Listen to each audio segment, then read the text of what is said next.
Greetings, ladies and gentlemen. Welcome to another edition of the Kayfabe Podcast. If you are seeing these lovely faces, you know it's Saturday, and you know it's about that time for us to be talking wrestling. Now, we have an agreement amongst the three of us. And normally we have something that we'd have to say if the person is late. And today, Mr. Punctuality himself, Mr. All-Star fan of Deonne, was late today. I got us on a late start. Yeah. But because he is now Big Papa Deonne, he's a new father. I'm going to give him a pass to where he does not have to say the line that he dreads to say if he's late. Okay, I appreciate that. I really do. As you say that, as I get my coffee. Hold on one second. Oh yeah, see, look at this. Tried to give him a pass, and he's still like, "Hold on, I gotta grab my stuff." But yeah, he's a fresh father, so we're not gonna do that to him. We're not gonna be full heels like that, man. We're gonna definitely give him a pass. I know this is very unprofessional. My bad, man. No, again, people look. This is StreamYard. People are used to this. They know it's the morning time. If you've watched WWT live, hey, you are at least nowhere near TK. TK has walked off to go walk her dog. Live. Like, where are you going? I think she did during like a watch along for two. Yes, man. It was like, where are you going? Yeah, man. And then got off one time to eat. He was like, I'm gonna hop off and eat. We are live. And we got like a few minutes left to go, man. Like, I'm like, what are you doing? Like literally hopping off to eat. I got breakfast right here. So if I go back and forth a little bit, I hope it's okay. But at least you're on. I was like, I'd rather you be on. And it's not like you sitting here with no crunchy ass popcorn or something. No. It's like, no, have your drink, eat your food. It's good. People know what this is. We're on Zoom. If we were in studio, this would be different. I'd be like, hey, or if this was sponsored, then we'd be like, okay. Of course. Yeah. Man. We'll get there though, man. Yeah, man, we get there. Do y'all want to see angry TK? We just want to see TK in general. The way she be throwing shots at Sid and Jacob every now and then, man. I was like, whatever is on that side, I'm gonna stay off of it. I'm gonna be like, hey, yeah, I'll be there. I'll do it for free. Well, you know what the crazy thing is? I was gonna talk to her about that because I know for the next at least 3 weeks, Raw and SmackDown are overseas, so I think they'll be playing like around time changes. Yeah. And so I was thinking, I'm like, okay, well, maybe we could start a little later, like a 4:00 time or something. Mm-hmm. So then that way a few of y'all can start making it a little bit more and stuff. Because I know 3 it'd be just kind of close, like with you getting off or like Mayor having to try to breeze home and stuff like that, so he don't really get on till 4. But it's at 4. Maybe it'd be a little bit different. But we do got to recognize one thing in the room. Our other tag team partner in this trio could not make it today because the honey is making the money. She got a new job, man. We won't put out all her information and stuff like that. No, put it out. Let's put it out. No, I can't put it out because I don't know what the job is. So that's why I don't know what the job is. She's like Tommy right now. I don't know what she's doing.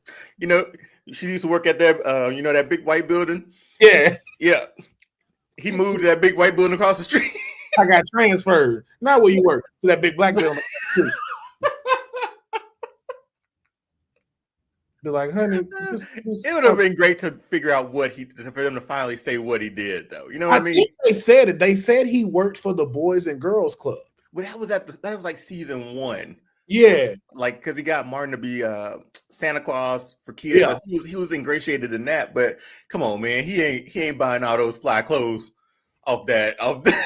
Well, listen, hey, if he was running it, that'd be a different story. Or if he was like in that top echelon of like that, because hey, man, them nonprofits be pulling some money. If he's on the board or in like the main staff running the division, sure.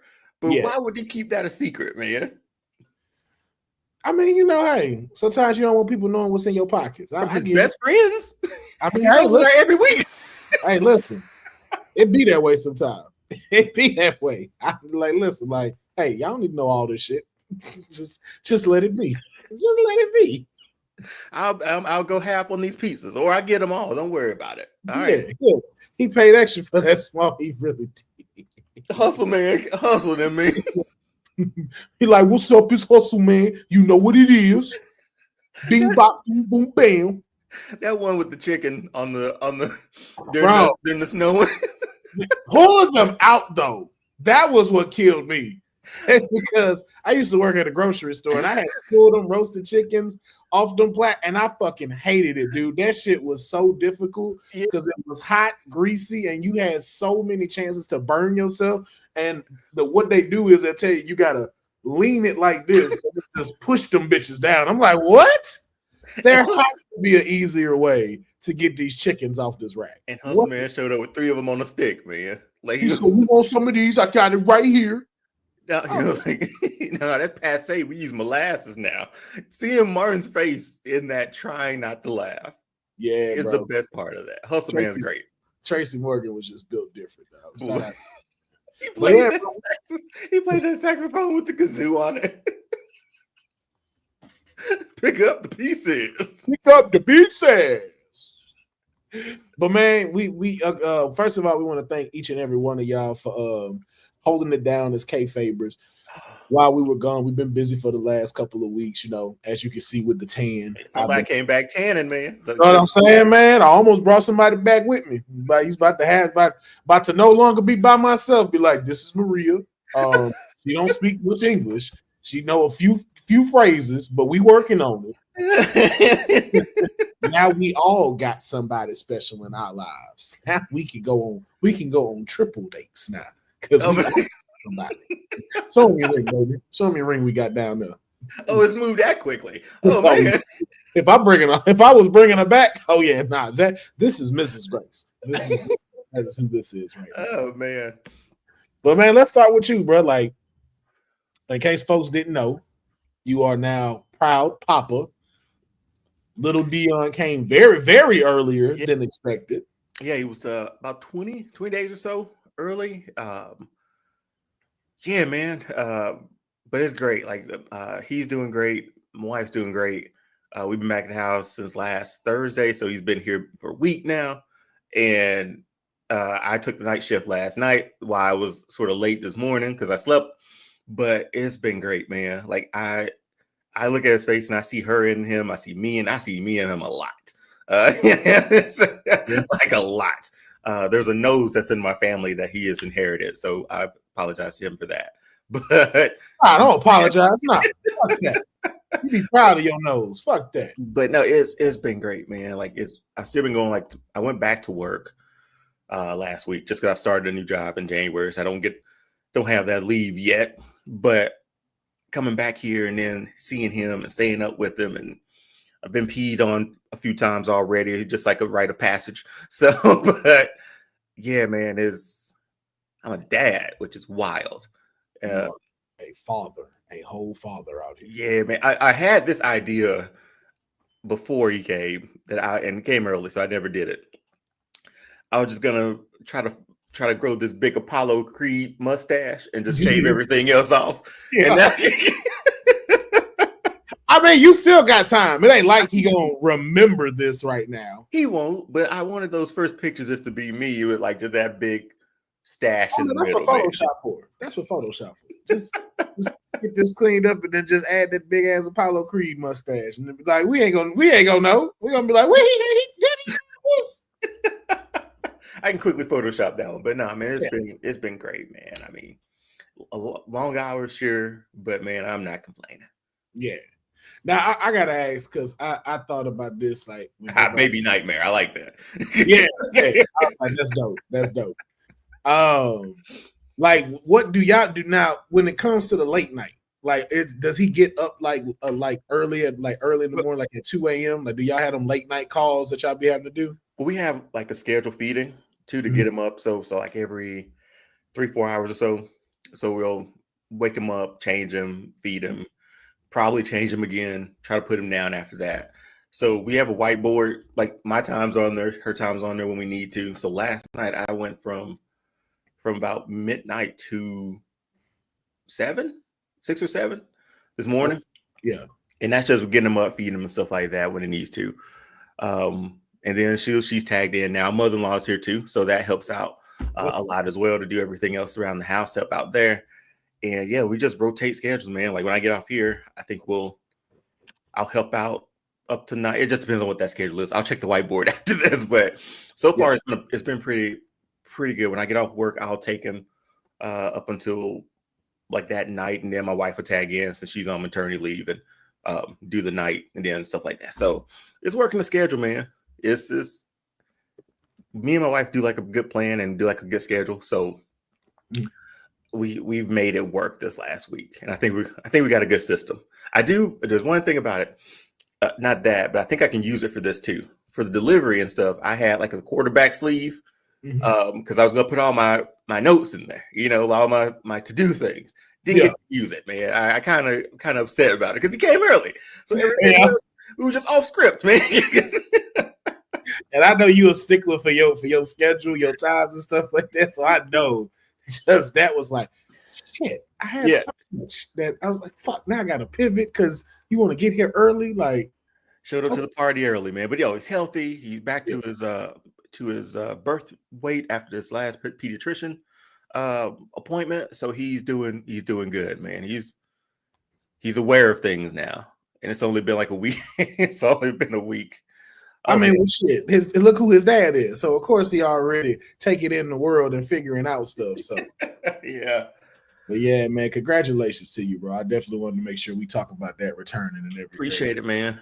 Yes, indeed, man. But so we don't get you off of your schedule. We're gonna try to make sure we keep this nice and tight today. And we got a couple of things to talk about in the world of wrestling. So it was it was very not hard, but it was very interesting in trying to book today's show just because Honey isn't here, because I had some great ideas, and I was like, I don't want to do that while she's not here, because of course we do know we have the John Cena heel turn. We haven't got a chance to talk about that, but I didn't want to talk about that without her. Yeah. And then we also have another episode that'll be coming out for those that don't know, where of course for myself, I was on vacation. I went out to the Bahamas, Puerto Rico, St. Martin on a nerd cruise that I also work for as well. But I got a chance to meet the guy that does the New Day's new theme song, Mega Ran. And we got to actually throw an episode together while we were on the boat. And so we talked about Cena, talked about some other things. So we'll be probably dropping that this week as well to put out. But there was something that I did come up with, and I can't wait for the next time Honey's on, because we'll probably be adding this to a couple of episodes. But we found out that they're going to be doing the WWE draft after WrestleMania. Yeah. And so I think it's only natural that Kayfabe does its own draft. Oh, yeah. The Kayfabe WWE draft. Now, we got to pick our shows. Yeah. They done kind of already went to each other if we think about it. Honey is already SmackDown. If you haven't watched WWT's Honey Night SmackDown, she's already there, as well as myself for NXT. So you would have to be Monday Night Raw. Okay. I'm fine with that. Okay. As long as you're fine with it. That works for me. And speaking of our trio's partner. That's why I stopped talking, because I was like, oh, great. So, Honey, to be fair, because he is a new dad, I gave him a pass. But to also be fair on that, I'm also giving you a pass because of your new job. So you only have one, though. You can't be late 3 times because of the job. Like, you got one where it's like, if I'm running behind, I'm like, okay, because she got a new job, she's adjusted to her schedule, you get a pass. But that's it. His pass is used up today. You got one. So that's an early use of it, man. Dadgummit. So use yours wisely, Honey. But just know we definitely miss you on this episode. Glad you are watching it right now. because we're talking about when you get back, we will start our Kayfabe draft. You will be the GM of SmackDown. Deonne will be the GM of Raw, and I will be the GM of NXT. And I think so. I'll ask you, how many rounds should we do? And how many superstars in each round? So how has it been done in the past? They've done it over Raw and SmackDown, right? Mm-hmm. And normally they have about 4 rounds of it, and I think they normally have like maybe 5 people per round that they pick. Yeah, and then like a supplemental draft is like when the stuff that happens off, and you just figure out on Sunday where everybody else going. Where everybody else gonna go? Yeah, yeah. So I think we can do. What are your thoughts? No, I think. What do you say first? Like 5 rounds? I say about 5 rounds. 5 people apiece. Okay. Yeah, and then we'll let everyone. We'll let the chat decide who goes first in the first round of which GM. Will it be NXT, SmackDown, or will it be Raw when we do it? That's interesting with NXT, Will. Like, yeah. Oh yeah. Believe me, I'm pulling people from there. Mm-hmm. And I'm pulling people from y'all to come to mine. So really? Okay. It's gonna get very, very interesting. And so I will say the one rule is depending on who goes first. That's why this will be a working draft as it's going, because you can't draft someone that someone's already picked. No. So let's say for instance, we can't steal. Yeah. So let's say, for instance, you go first and you was like, I got the People's Nightmare coming to Raw. None of us can now get Cody. Yeah. I gotta take Cody, but 2, while we're there, I may have had Cody in my first round, and I gotta go, oh shit, I gotta shift, I gotta pivot, I gotta find somebody else to bring in now. Okay. So bringing in NFL and NBA, any trades that we could possibly make at the end of it? Yes. So I think we should do that right after we finish the last round. So round 5, I think we should take those and then be able to trade. And so whoever we don't have, I'll make a list, and I had to think about that. Because I thought about like, oh, we'll use the rest of the superstars and we'll just start picking people. But I was like, no, I think on the list. Yeah, man, because if we keep it like the shows, because all your heavy hitters leave early, right? Or get on the board early.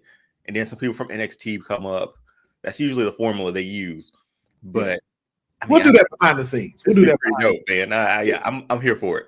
All right. Yeah. So we'll do that when Honey comes back, after she comes back from making that honey money that she's doing right now. And then shout out to her because she got to go meet some dope people as well. She got to meet Mark Henry. She got to go meet her idol, which I think she could have a better one, but that's just my opinion. But she got to meet her childhood hero, Bret Hart. And I got to say, she looked way better in the suit than he did. I was like, how does that happen?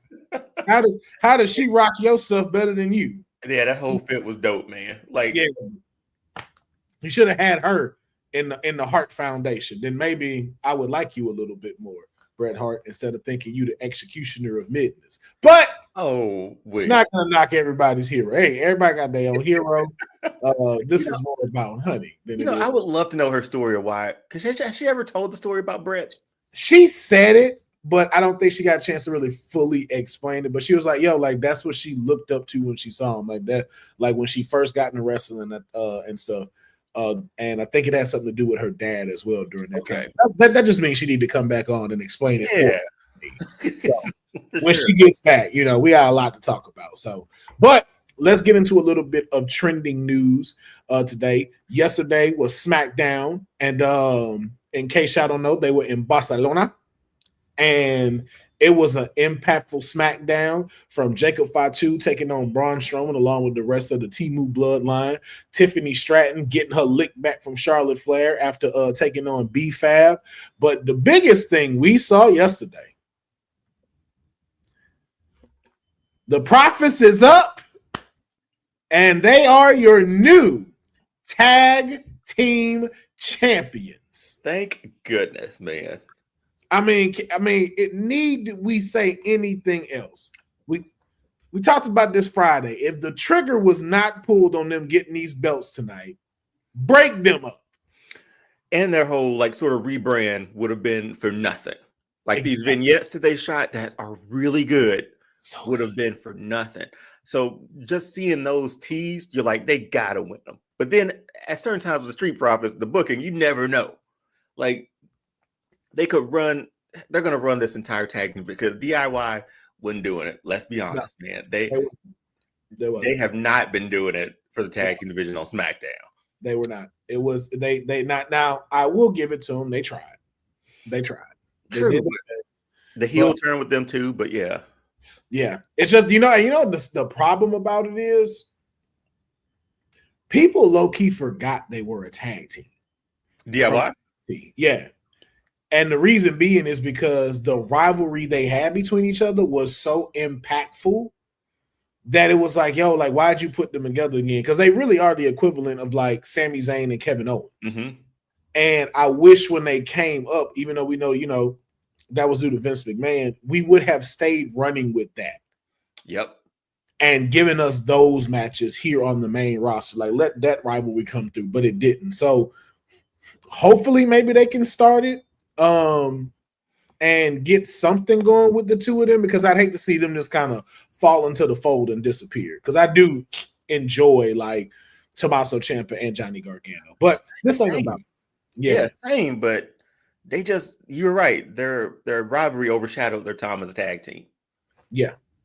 So that made more sense. That made definitely sense. But this here happening, about time, man. Like about time. They're always there, and they always, here's the thing, Street Profits always put on fantastic matches. Like they were, even in like multi-team matches, they are shining. Dawkins is shoulder tackling, just blowing people up on the side, on the outside, and then here come Montez over the top. Yep, great and fun to watch. A match with them and like Motor City Machine Guns is gonna be fun. I think they needed this for a tag team division, because right from these last vignettes, they showed more character than the tag teams that were being featured weekly in matches. And the fact they dripped in all black now and all gold, dude, I was so happy. And that 5-star frog splash from Montez, like RVD has to be looking at that like, all right. Yeah. All right. The dude come out the camera angle is how high he dropped. It's like that is incredible. Dude, yeah. I didn't think it could get any better than RVD, but boy. That man be up there, bro. That's the air splash now. You can't call it a frog splash. That's just an air splash right there. And even to Aminatu Son's point, like people do sleep on Dawkins. Here's the reason why though. Ooh, say it. I think I know what you're gonna say. You need to change that outfit. Thank you. You need to get out these shorts and this little singlet thing. You gotta do so. I don't know why. Maybe you like me and insecure about your man titties, but you need to change that. But even if the singlet, because then he go to like he dropped the shorts for a while, didn't he? When he was with the Pride? I think at one point. You need some kind of new attire. That's it. Like I would like, and I think he dropped the shorts and had the full pants. Yeah. So what if he did the D'Lo Brown look, man? Just the singlet, the long singlet, that would look good on him. I wouldn't even mind the Kevin Nash look. You keep the top singlet, but give me the pants. Yeah. You know what I'm saying? It's just that shorts ain't doing it, man. Shorts is just throwing it off, man. Look, can't everybody rock the shorts? And it's just like, at least he's not wearing the 2 headbands anymore. Oh my God, yo. And he finally got an edge up. I was like, thank you, bro. Can you please remember you black? Like, because that bothered me so much. Because I'm like, yo, you got Montez over here dripped out, edged up, and every week. You just looking like Kevin Garnett over here and stuff. Like, no, Kevin Durant and shit. Ashy. Just ashy, got a little bit of the BDBs, the mustache ain't trimmed up, and you got a whole barber in the back. Like, come on, bro. Who's just willing and ready to go, man. Yeah, just like, man, my clip is charged up. I got I ain't like, what, you ain't gonna come over here? You know we ain't got too many of us back here for me to edge up. Like, Here's a question: who's doing Lexis King's beard and stuff, man? Somebody from New York. He be flying in. Got to be. I don't know who over here is doing these Picasso-like edge ups on Lexis King, but they need to. Here's the thing: they don't run during the matches. They don't run. They don't drip. They stay as sharp as they did when he rolled out in that throne, man. That's why I said it got to be a dude from New York because only New Yorkers can make that work, man.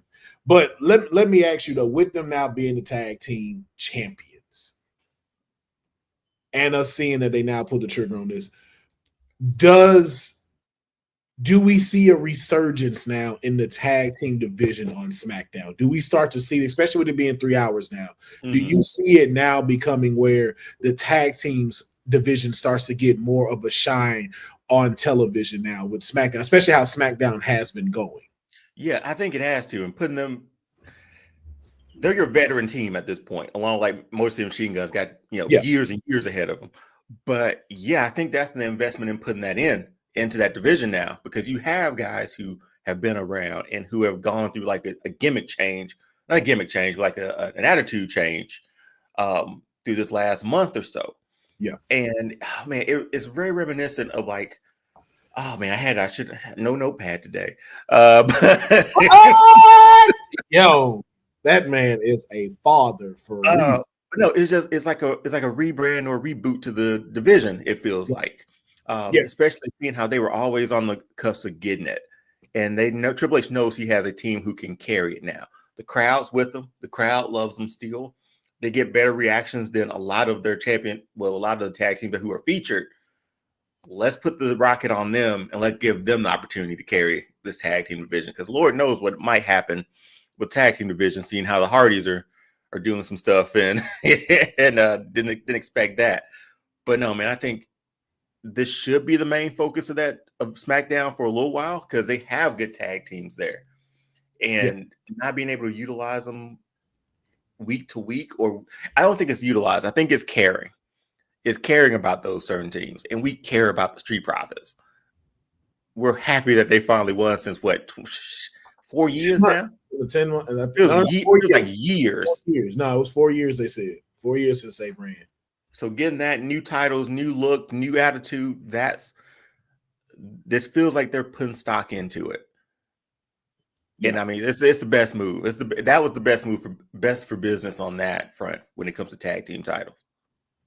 Yeah, I would definitely agree. And I think this now gives a chance of them having a bar set for them when it comes to it. Like it's able for the tag team division, because Raw has some great tag teams, and even to the point, SmackDown has some great tag teams. But I think this is now where we get to see better rivalries with these tag team champions. You know what I'm saying? And that's the thing I think DIY kind of lacked. Like they didn't have the great, like, let me, because I don't want to sound like I'm, like shitting on them, but they weren't the greatest on the mic. They weren't the greatest on the mic. They were way better in-ring performers than they were like personality performers. With Profits, you have both of those extremely high. So their rivalries with others are going to be able to put it on the spotlight for us to start caring about these other tag teams, because them versus Pretty Deadly, oh, that's going to be incredible. And let's just think, all of their matches when they were champion, even their like NXT coming up, some of the best matches on takeovers and stuff were the tag team matches. Yeah. And seeing who they have on SmackDown too to go up against now. And I think that's the biggest thing, like you said, let's do some rivalries that make sense. Not just a tag team match for the sake of tag team matches. Yeah. Let's make it a rivalry, man. Like that's what we had. We had a lot of them back in the day, but it doesn't seem like that's a prevalent thing anymore. No, it's kind of more of just like, oh, we got a tag team. Oh, well, we're gonna give them a title shot, and it's like, oh, okay. Yeah, like New Day and the Usos, like that was a rivalry. Like that felt like, okay, they could main event a pay-per-view. Yeah, which they probably should have with that Hell in a Cell match, because that was, I don't remember anything else from that card, but I remember that whole match. I definitely that right. Likewise, I remember that too. So I to your point, I feel like we'll get to see a lot more with them, but I also think too they will need some more tag teams in the division. Hopefully, we may get some more Wyatt 6 action to come in with this, but I think this is something great for this. And I told her I'm live from 9 a.m. to 11 a.m. Matter of fact, I'm finna answer this. Watch. Hello, Sly. What up? Do you not remember my text message I sent you? I do not. Yes. So you are being heard live right now. Hello. Hello, everybody. Yes. Hello.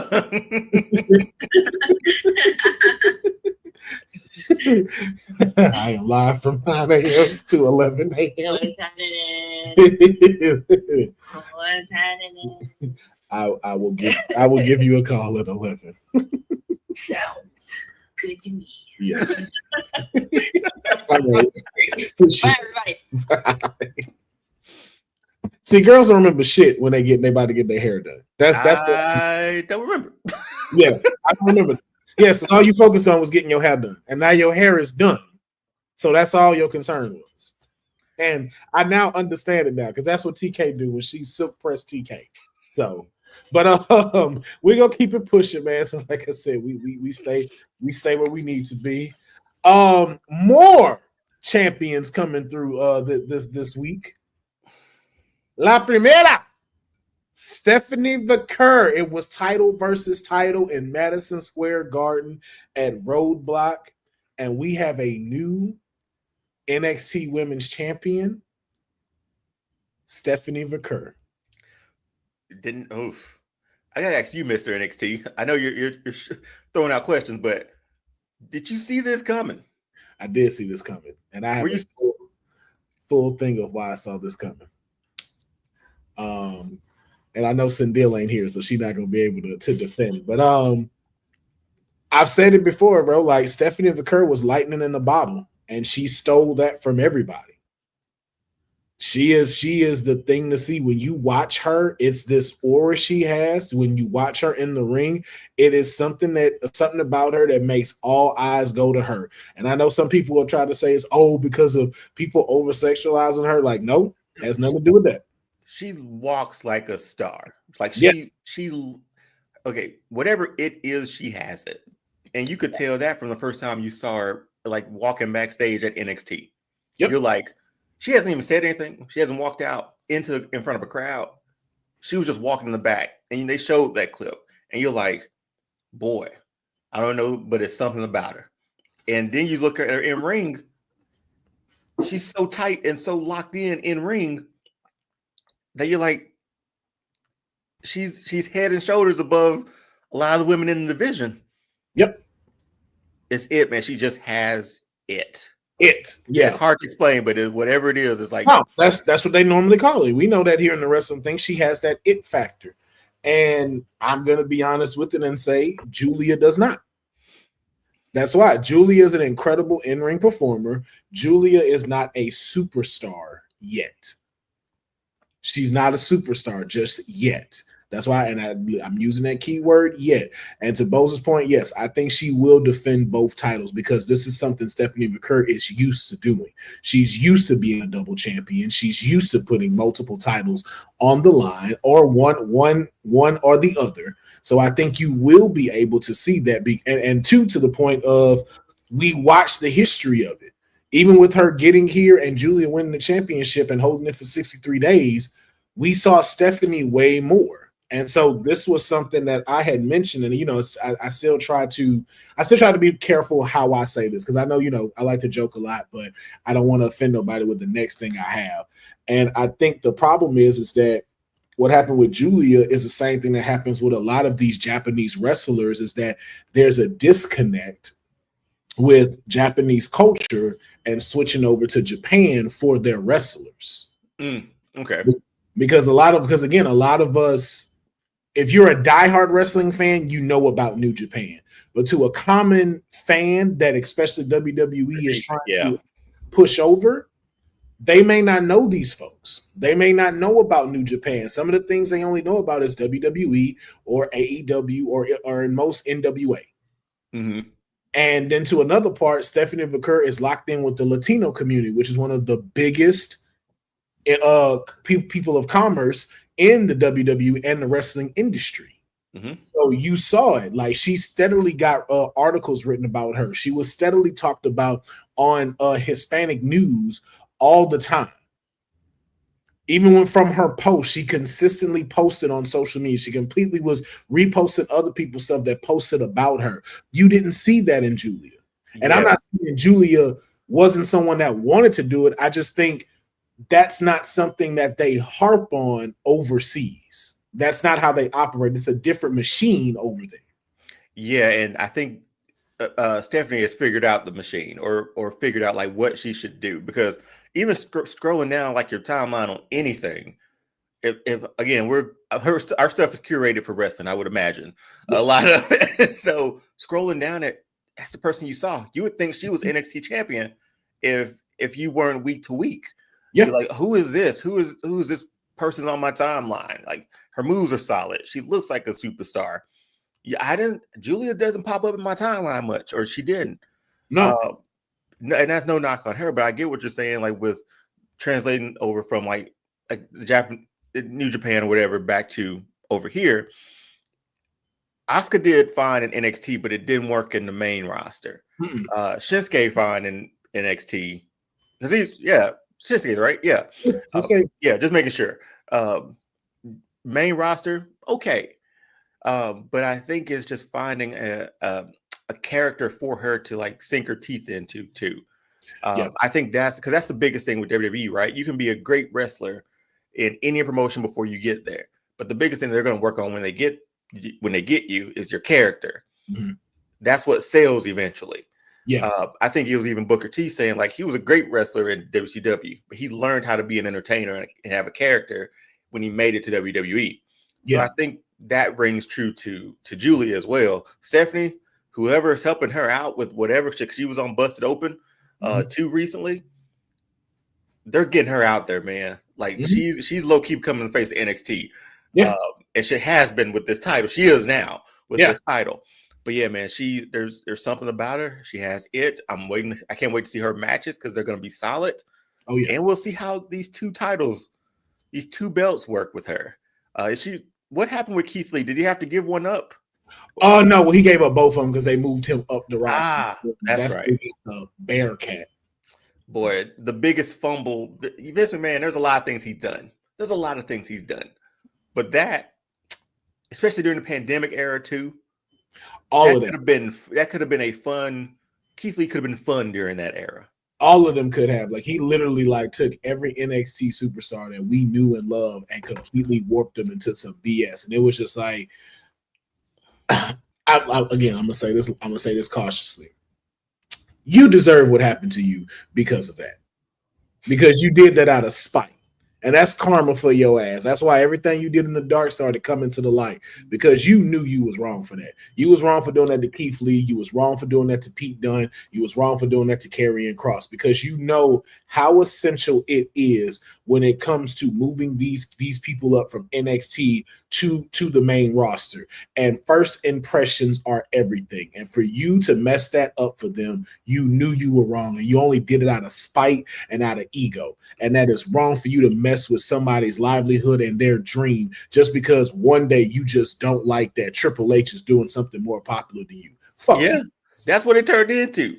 Yeah. Those weekends where you got NXT and a pay-per-view on Sunday, everybody was asking, is Backlash going to be better than whatever NXT had on a takeover on Saturday? And it was, and that's what he didn't like about it. Black and Gold brand was destroying the other PLEs. We were more anticipated to watch Adam Cole, Ricochet, Velveteen Dream, AOP, the Street Profits. We were so ready to see them Saturday that on Sunday you dang near forgot. It was like, I guess I'll go watch Backlash. Exactly. That's how it felt. Yeah, when TakeOver coming? Yeah, and it's like Vince was wrong, man. Like Max Dupree, like that would have destroyed his career. Like there's no two-time United States champion LA Knight if Vince is still in control and you got Max Dupree. Nope, he'd have been over there with AEW with his models right now. he would have converted quickly back to LA to Eli Drake. Yep. And done indie stuff. But boy, Triple H is making up though. He's slowly making up for it where he can. Oh yeah. Karrion Kross, he's making up with that. Karrion Kross has more personality than he's ever had to me, ever, since he's been on the roster.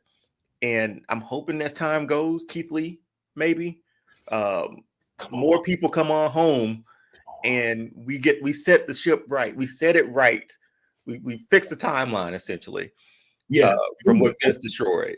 Yeah, we will. Because again, this is what also too lets you know how superstars are made. Because I didn't think Pete Dunne would ever bounce back from Butch, and he came back shining now. Like those matches with him and Penta and Ludwig, it's just again you seeing that resurgence come back a little bit more. So I think it was dope. But I think this was the right move for them to pull with. Like just to your point, like watching Stephanie, like Stephanie just has it. And that's the thing that's just so crazy about it is that even in her in-ring performance, she don't say nothing. She really barely does any interviews and stuff like that when she's there. And if she does, she is very direct to the point. But then you see her on like the Busted Open podcast and you're like, oh my God, this woman's a sweetheart. It's personality, right? Yeah, I was like, she's funny, she's intelligent. She is just like she brings you in, and that's the only reason why I say I'm going back to Julia. And and again, I know we like to play around and make fun and stuff like that, but I feel like those are the things that hold Japan wrestlers back. And I understand because like again, it's a different style and it's a different format for them. They're not really focused on the personality wise. They're more focused on the performer, and that's what they've come to see. But it's just like, okay, you still have to train them to be able to handle this and be versatile superstars. And I think that's something too that hopefully this is a wake-up call, not for just Julia, but for a majority of superstars that are on the independent circuit or that are international and want to come over to America, that it's like, hey, there's something that comes along with doing this. This is sports entertainment. And there has to be a focus on the entertainment side. And I even think too, that's where AEW sometimes lacks a little bit because you don't focus on the entertainment side that we need. You go more to the sports side, which again, there's nothing wrong with that because y'all put on great matches, but it's like we still need to be entertained. Yeah, I have a question for you. I think we've probably talked about this when it came to superstars, what matters most sort of thing. How much Will Ospreay, right, is a perfect example. Great matches, right? How much do you care about like the matches compared to like the story that goes with it, the characters that are in it? Because Roman can do a headlock for like 2 minutes and talk to him while he's down there and get more over doing that than flipping over a top rope. Yeah. So where do you stand? Match quality, entertainment. I like the entertainment aspect more than that in-ring ability. So for me, it varies, and this was something that Professor, again mentioned and talked about. Those are the two things that matter the most. And for me, it's depending on the wrestler. Mm-hmm. So like you said, for a Roman, I am looking more for the entertainment side. I'm not looking for him to be this technical wrestler. I'm not looking for him to be having these 1,000 holds that he can do and using that ring IQ all the way to 10. Like, I'm not looking to that. Mm-hmm. For Will Ospreay, though, I am looking for that with him, but I still want some of that entertainment side to him because I think that's the one thing that AEW is lacking on giving him, because I believe he has the personality to be able to cut promos, to have some incredible vignettes that y'all are just not utilizing when it comes to him. I think he's a very creative person, and I think y'all have yet to unlock that side of him that makes him a even bigger superstar. Because right now, if you added that to Will Ospreay would be champion, like heavyweight champion right now. If he was here in WWE, he would be in the title picture with Cody Rhodes or Gunther going into SummerSlam right now. For sure. So I think it just really varies depending on the person for me. Yeah, man. again, I love in ring. That's why we're here. Is wrestling, right? I get it, but man, I gotta feel something, man. There's something. There's got to be something there. And granted, not every match is like that, right? But when we get to the big show or the show of shows, I want my investment to be there. Of like, this is why I'm here for it. Not the. It sounds weird. Not the wrestling. I want to see the story that they tell with it. Yeah. And then I want to see the wrestling. Like even to Sage D's point, Kurt Angle was great in the ring, and he was a big personality. And it's what made you want to get ready for the match.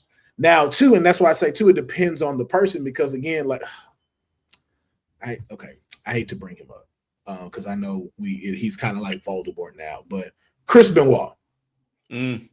I was not looking for Chris Benoit's personality. True. When I saw Chris Benoit, and they told me Chris Benoit's on the card, okay, I need Chris Benoit to be paired up with another person that's going to get at work, and I'm ready to see that match because of their in-ring ability. I don't need a storyline of vignettes and talking. The vignette can be them going tat for tat on the mat and who's going to be the better one, but they fit in that category. Not everybody needs to be a personality because you can have space for folks like that to be able to work. Yeah, there's room on the roster for that stuff, right? Or there's room on the show. Oh yeah, like that. Like same thing with like same thing with like Sheamus and Cesaro. Like that was another one of like when they did their best of 7.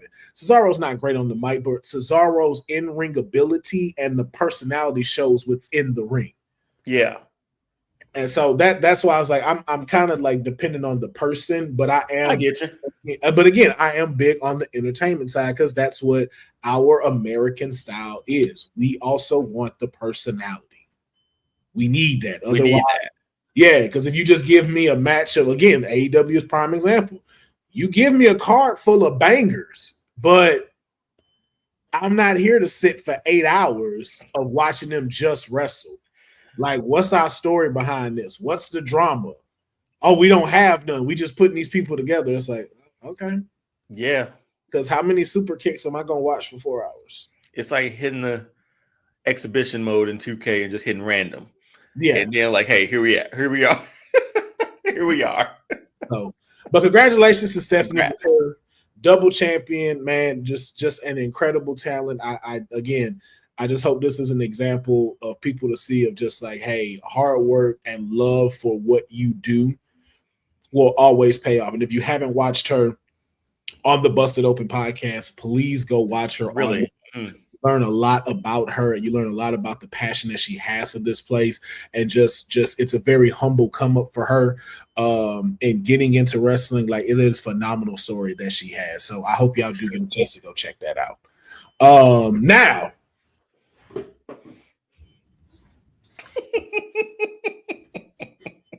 this is so good, man. I don't even care what the topic is, man. What is it?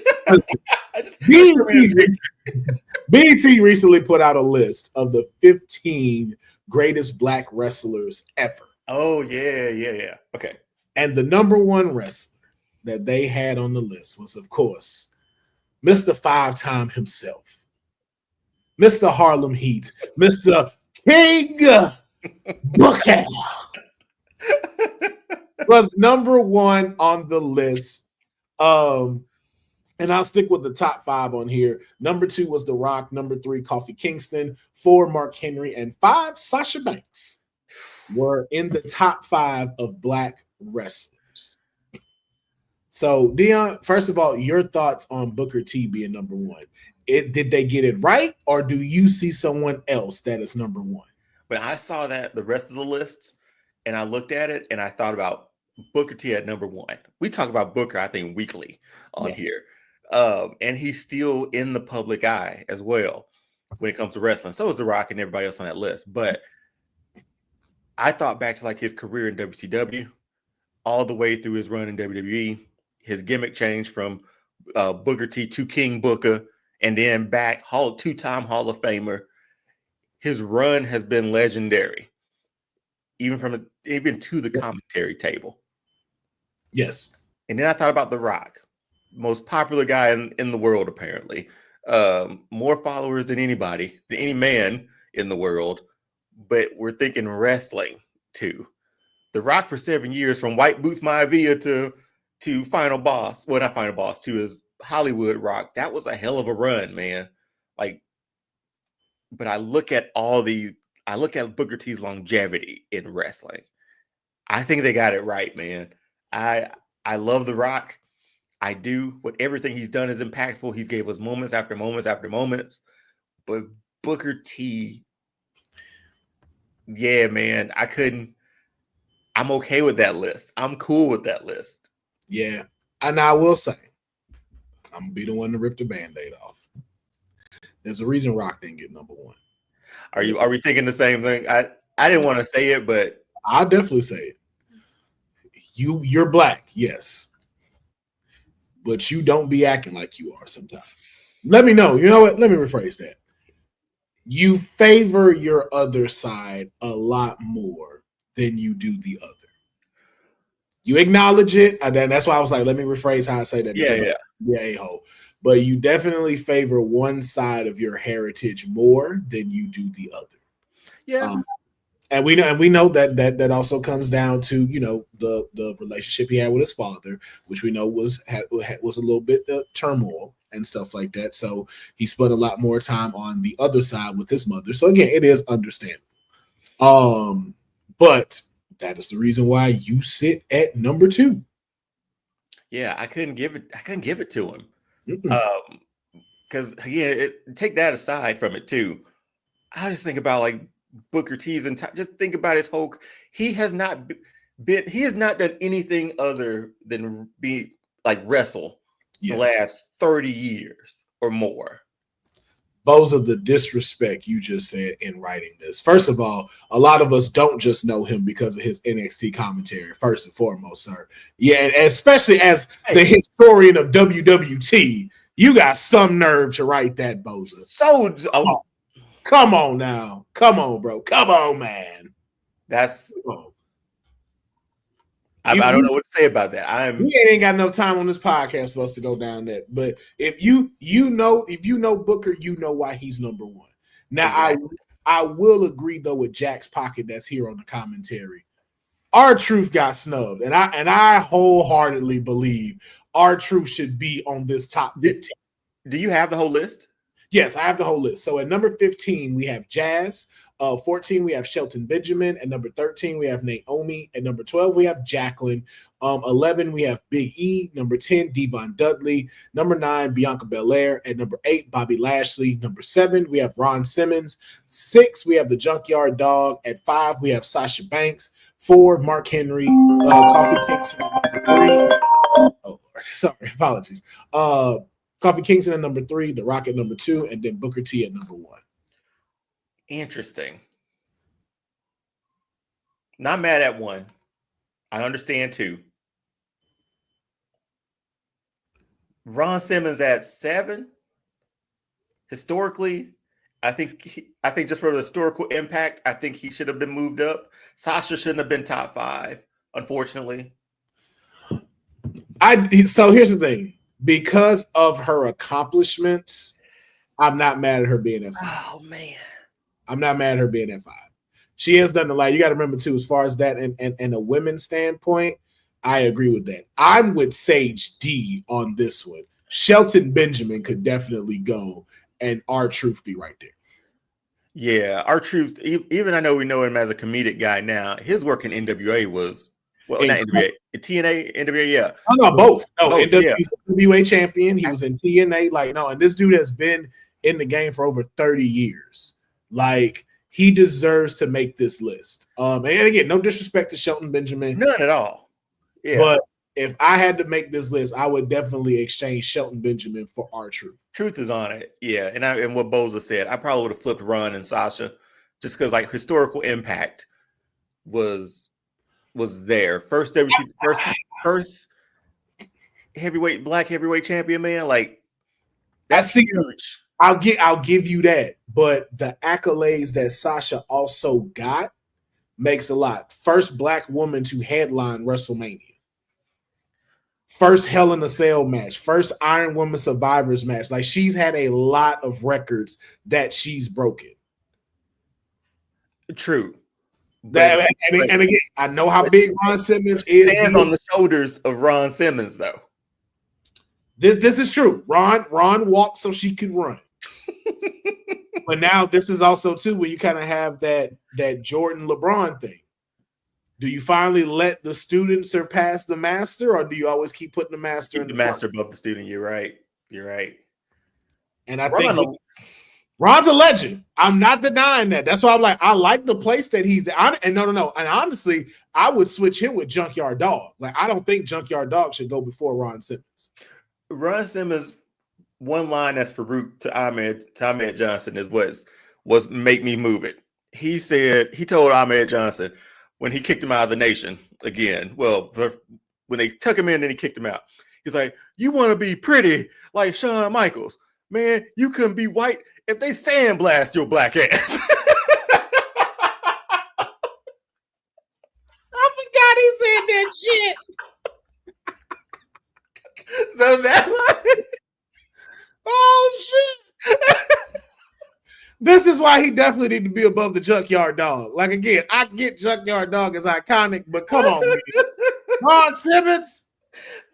For the fact that I rewatched all of Raw, like the early Raws, he should have been world champion as Farouk, because he was always in a title match against like Taker and stuff. But that line alone, Will.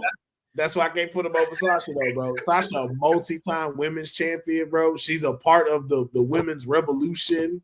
Like, those are a lot of pillars. Because, again, too, like, don't get me wrong, like, it's a pillar for having Ron Simmons become the first, like, black world heavyweight champion. Mm-hmm. But I got to say, to be a black woman that's a part of changing all of women's wrestling. You're good. Yeah. And you're one of the founding pillars of that. And you Snoop Dogg's cousin. Like, come on, man. Like, okay. That's just me, though. I will say 1 through like 8 or so are solid picks. I like it's everything after that it gets murky. But Booker T being number 1, man, I completely understand it, man. Like I get it. We talk about him weekly on here. Mm-hmm. He's still relevant in the world of wrestling, even if you just bring up his commentary. Oh yeah, I was so disappointed when I played as Trick Williams on 2K and he wasn't doing the ad libs. Man, I quickly pressed skip and picked another match. Yeah. Y'all gotta update that 2K. Y'all definitely gotta update that. If I don't hear that, I'm never having Trick Williams in a match. I don't even want him rest. I don't even want to play with him. I will have them like let the computer pick the winner on that match, because I refuse to not have my. Oh yeah, man. I like it. Like, if we ain't getting that. Let's consider. I know we talked about his in-ring, but just the things he's given back to wrestling too. His wrestling school has sort of helped lead the next generation of wrestlers in the world of wrestling. The Usos, your girl Roxanne, like he has his thumbprint and fingerprints on a lot of young talent who's come through his school, or he's mentored or taught. He's given back to the world of wrestling, and that's completely understandable. He's on and I'm definitely biased because he's done the same for me. Because again, he would send folks to his school to come down to our company to practice their in-ring stuff. And so I got to wrestle folks from his school. So it's just like, yo, and then like some of these cats are still going today. So it's like, yo, man, this dude is. I have no problem with him being number 1 on this list. And I know there were a few that they got, like even Amanatu in the comments, of like D'Lo Brown, The Godfather. They were great.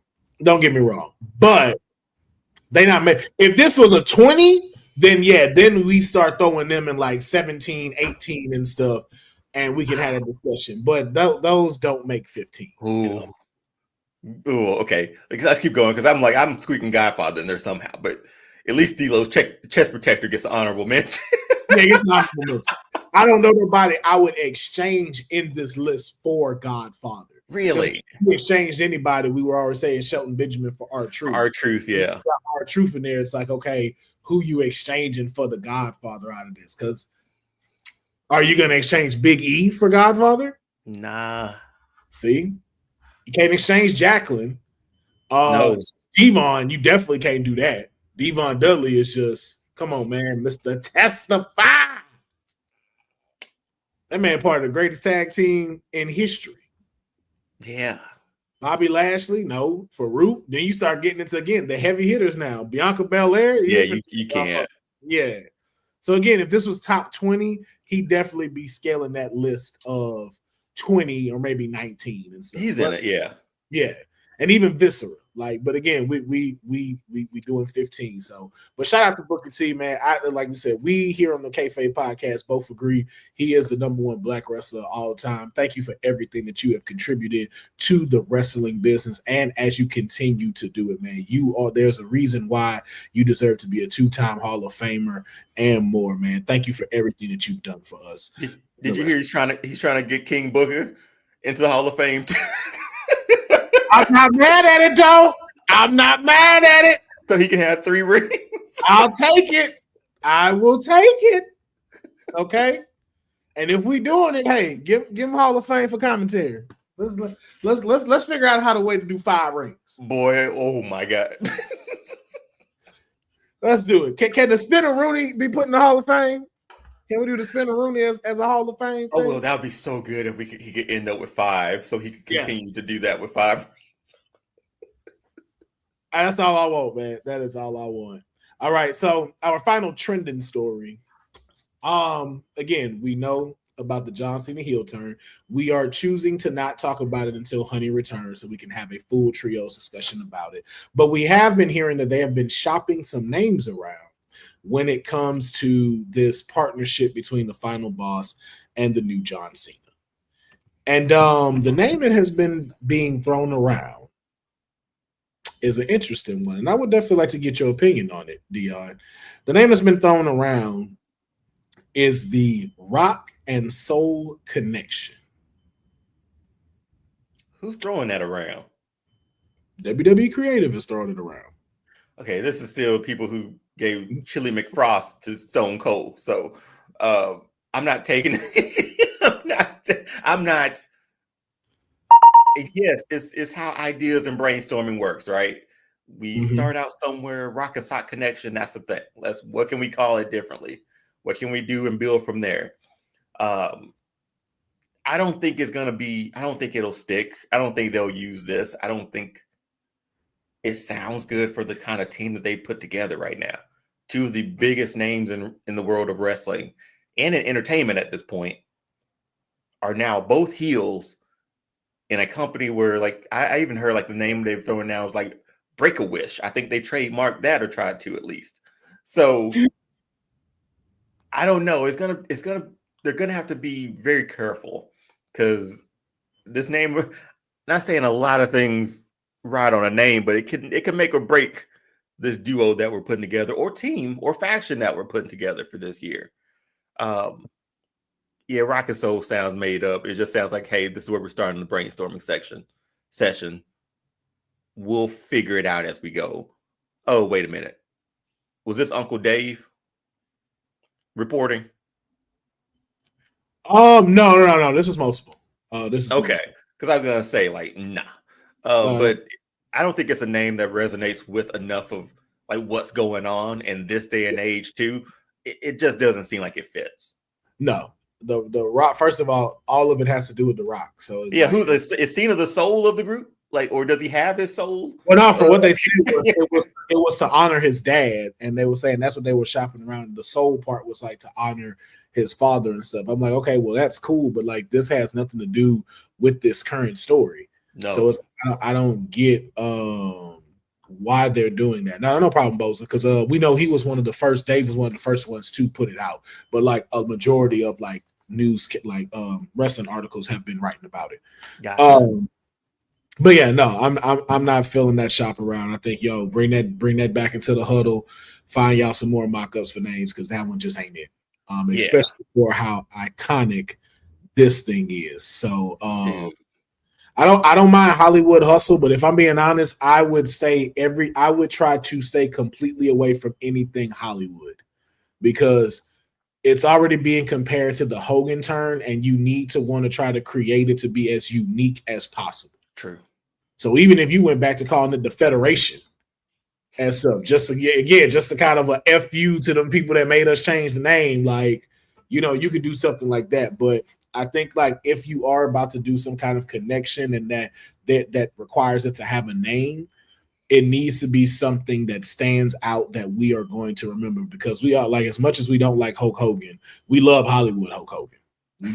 Like we said, we've separated those two. We're like, no, Hollywood would never say anything like that. That's so wild, man. Because like Hollywood, his evil persona is the one that we're okay with.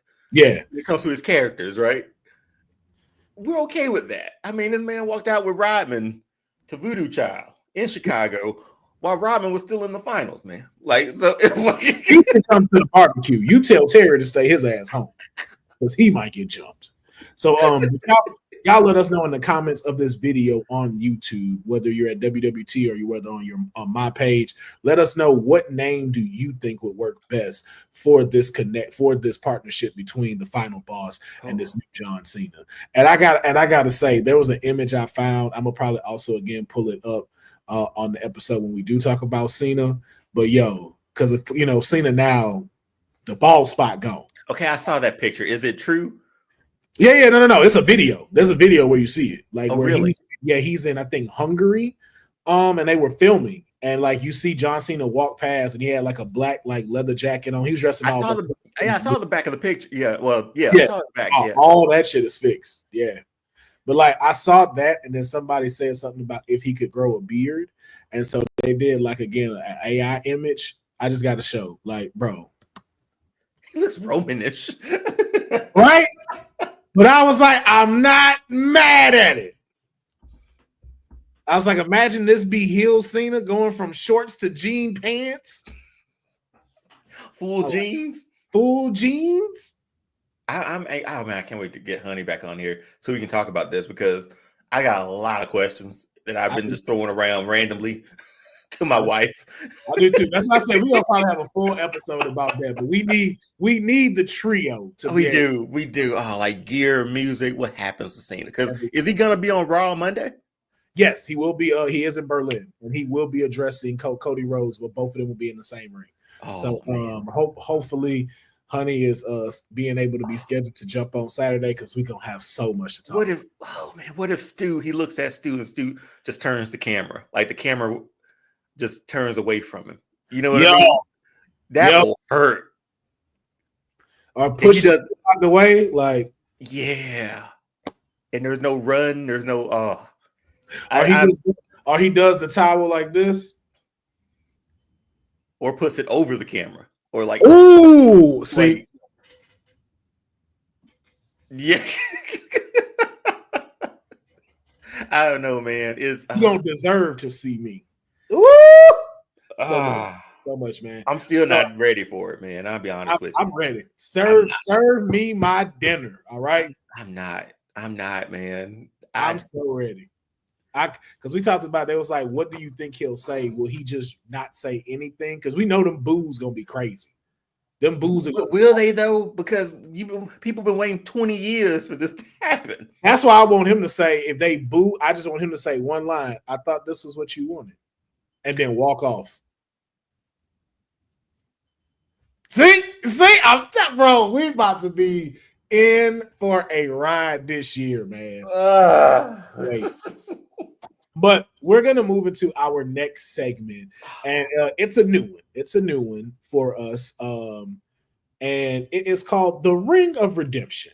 So the Ring of Redemption, what we're doing is we are taking different things. And most of this is either from wrestlers, gimmicks, or storylines, but we're taking the ones that failed. So like failed wrestlers, failed gimmicks, failed storylines, and we're giving them a second chance by reimagining how it could have been successful with a better execution.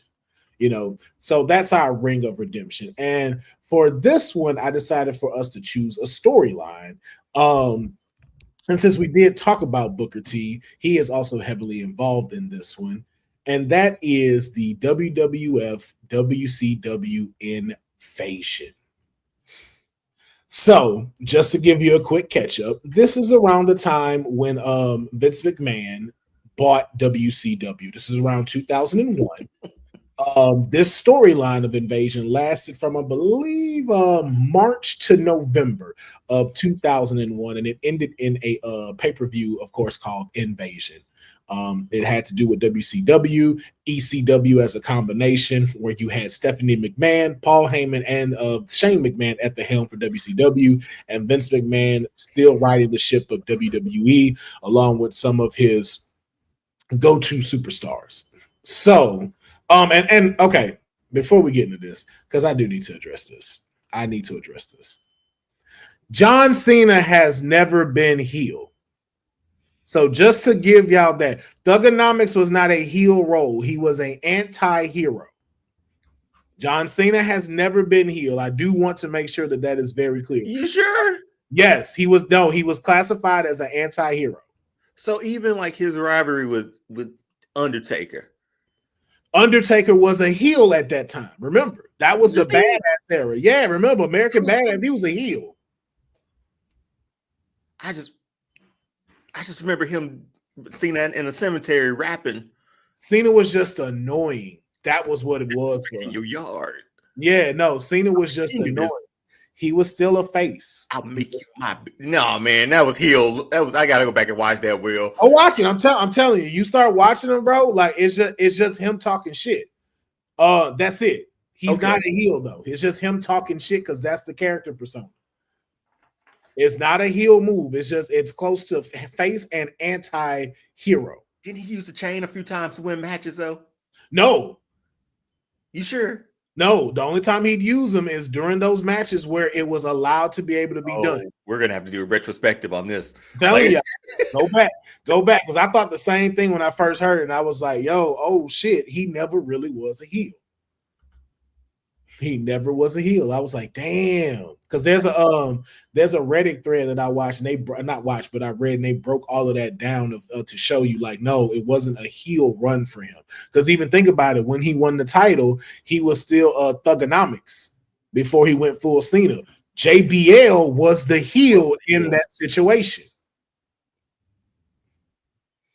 Who did he win the U.S. title off of? Ooh, I think the same dude that was with JBL. What it was like, Orlando? Orlando Jordan. I think that's when he beat him. Well, he might be. And again, JBL was a heel. Okay. I'm saying, look, Chain Gang Soldier. Like, bro, I'm telling you, like, y'all go back. Like, John Cena was a face. He was just annoying with the rapping at first. Yeah, that's gonna be. I'm gonna have to go back and look through that. I'm telling you, you watch and you see who his opponents were, and you're like, oh shit, he really did go up against mostly heels. If you bringing it up, yeah, that's all he went up against. Because I remember, I guess Taker was his big evil at the time. It was Big Evil, because remember that was around that time too, where Jeff Hardy had that match with Undertaker. Climb the ladder, kid. Climb the ladder, fulfill your dreams. Make yourself famous. Son of a bitch. Undertaker. Make yourself famous. Make yourself famous. But yeah, so we're talking about the WCW Invasion. Now, it only lasted from March to November. And what could have been so let me ask you first. Do you consider this a failed storyline? Yeah, because you look at that. I was like, this is a right to the cup layup. Like, that was an easy one, man. Because look at the Invasion match. Yeah. It's all WWE guys. Yeah. Like, they made Austin heel so he turned and went WCW, but he was there as Stunning Steve. You still ended up with a WWE match. Yeah. The bad thing about it was that the Invasion was it was fumbled from the beginning based on the contracts that were still running. So you didn't have Hogan, you didn't have Nash, you didn't have Scott Hall, Goldberg. You didn't have those pillars of WCW. Yeah. Booker T took the opportunity, and look where he is now. As a Hall of Famer. It worked for him. But Jericho had been long gone by then, and it was a failed. Now Jericho was there. No, I'm saying like from his WCW. Oh, yeah, got you, yeah. He'd been there for a while up to this point. It felt like he felt like a WWE guy at this point. Yeah. I always look back and say, I feel like they should have waited and executed it when everybody could have been under contract. Because you look at like when NWO showed up, NWO showed up, and then a year later Goldberg showed up, and then Scott Steiner showed up. Granted, it wouldn't have been like as immediate as we had wanted, but Booker T was the only person who survived this invasion angle from being what benefited from it the most. True, but even like looking on longevity, he survived this. Like he's the only one. Look at everybody who came in with him. They had short careers in WWE during the time of that invasion. Yeah, it would have been great if they could have just let it work. If I was Kevin Nash and those boys, I would have got my money too. So I'm not gonna take a cut and then go back to WWE and all that. So I get it. But man, our ideas of what this should have been blockbuster. This should have been Rock, Austin, Undertaker, Kane, all the big names, Hogan, Goldberg, Booker T, like DDP. Like you didn't have those pillars WCW, so we didn't care. And then you look how the invasion angle went. The last match had all WWE guys, and WWE still won, right? Yeah. Like 4 of them, yeah, exactly. So it was unfortunate. It didn't fulfill like our thoughts of what, as fans, of what we thought an invasion angle between WCW and WWE should have been. But those contracts hurt a lot, and the more stayed at home, got their money, and then they came when it was right for them. But yeah, it did not pan out, man. Unfortunately.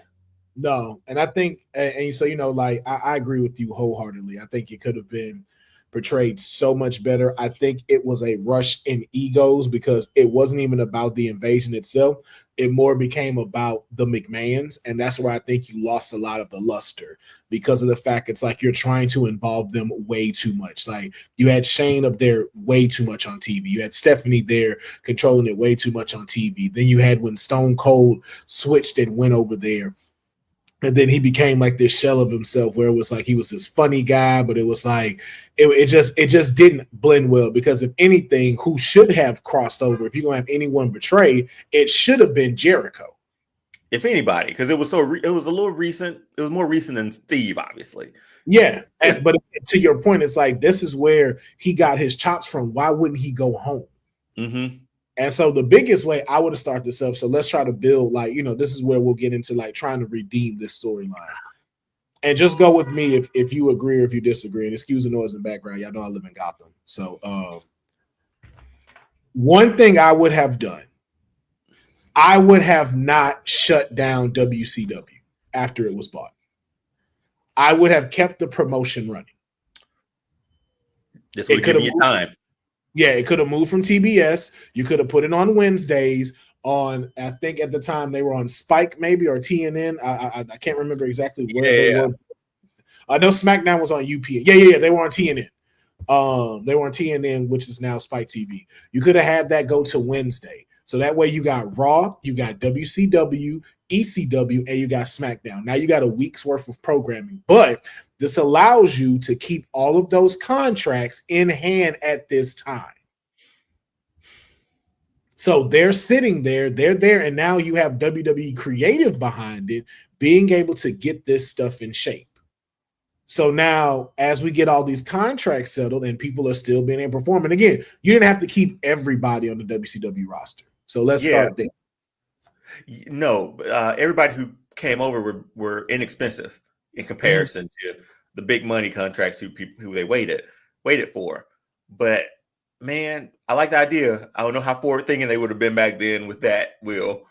For WWE during the week, they should have. Now, since you said it. Yeah, honestly though, it could have been just for an hour, maybe an hour and a half. I don't think you need to go for a full set, but at least to where it's like, people that are still wanting to stay with the company can be able to work, be able to do their thing, and then that way it gets to be able to build what it needs to do. And then you could have had WCW and ECW back to back on Wednesday. Would WWE I'm sorry, my bad. No, what do you next? Would WWE have to like honor those contracts still? Not necessarily, but if it's me, like I said, doing a redemption story, I would have the people that I know would have came over. I would have gave them the contracts that they have at the price. And for some of these big names, I would have negotiated because at this point now, it's like, okay, I'm not finna screw you over, but yeah, I'm not finna be paying you $1 million a week to be here. So, and now you don't really have nowhere to go. So let's find a middle ground that works for everybody. And now we're going to be changing directive. It's not going to be everything NWO. Hogan is not going to be here on his bullshit to where it's like, yo, we're going to do just the one pinky finger of death. Doesn't work for me, brother. Yeah. So then it's like, okay, well, you could take a hike. But again, too, I don't necessarily think they would have if you'd have kept WCW going at this time. So now, as we getting all of that settled, we can have Shane McMahon as the owner. But then let's use that Bischoff angle where the two of them have to work together. And then now we also have this part where, okay, Stephanie McMahon is trying to also work with Vince and doing some stuff, kind of not even like on some jealousy stuff, but just like, yo, I want something to try to run too. And then this is where we get Paul Heyman to come in, does the talk with Stephanie, and now she has ECW. So now you have a McMahon on each brand now, which also feeds to McMahon's ego. Now, two of your biggest competitors in the wrestling industry you now own, and a McMahon is at the helm of each one of them. Now, let this run a little bit. Then you start to plan the invasion. Because we'll start. Go ahead. No, you're right. This makes more sense because we knew. Was it really an invasion if your company gets bought out and it's no more? Yeah. Like after that, you're unemployed essentially.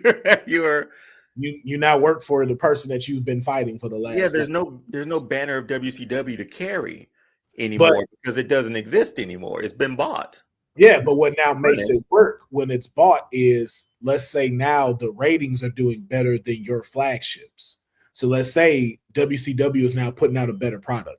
ECW is putting out a better product than SmackDown and Raw.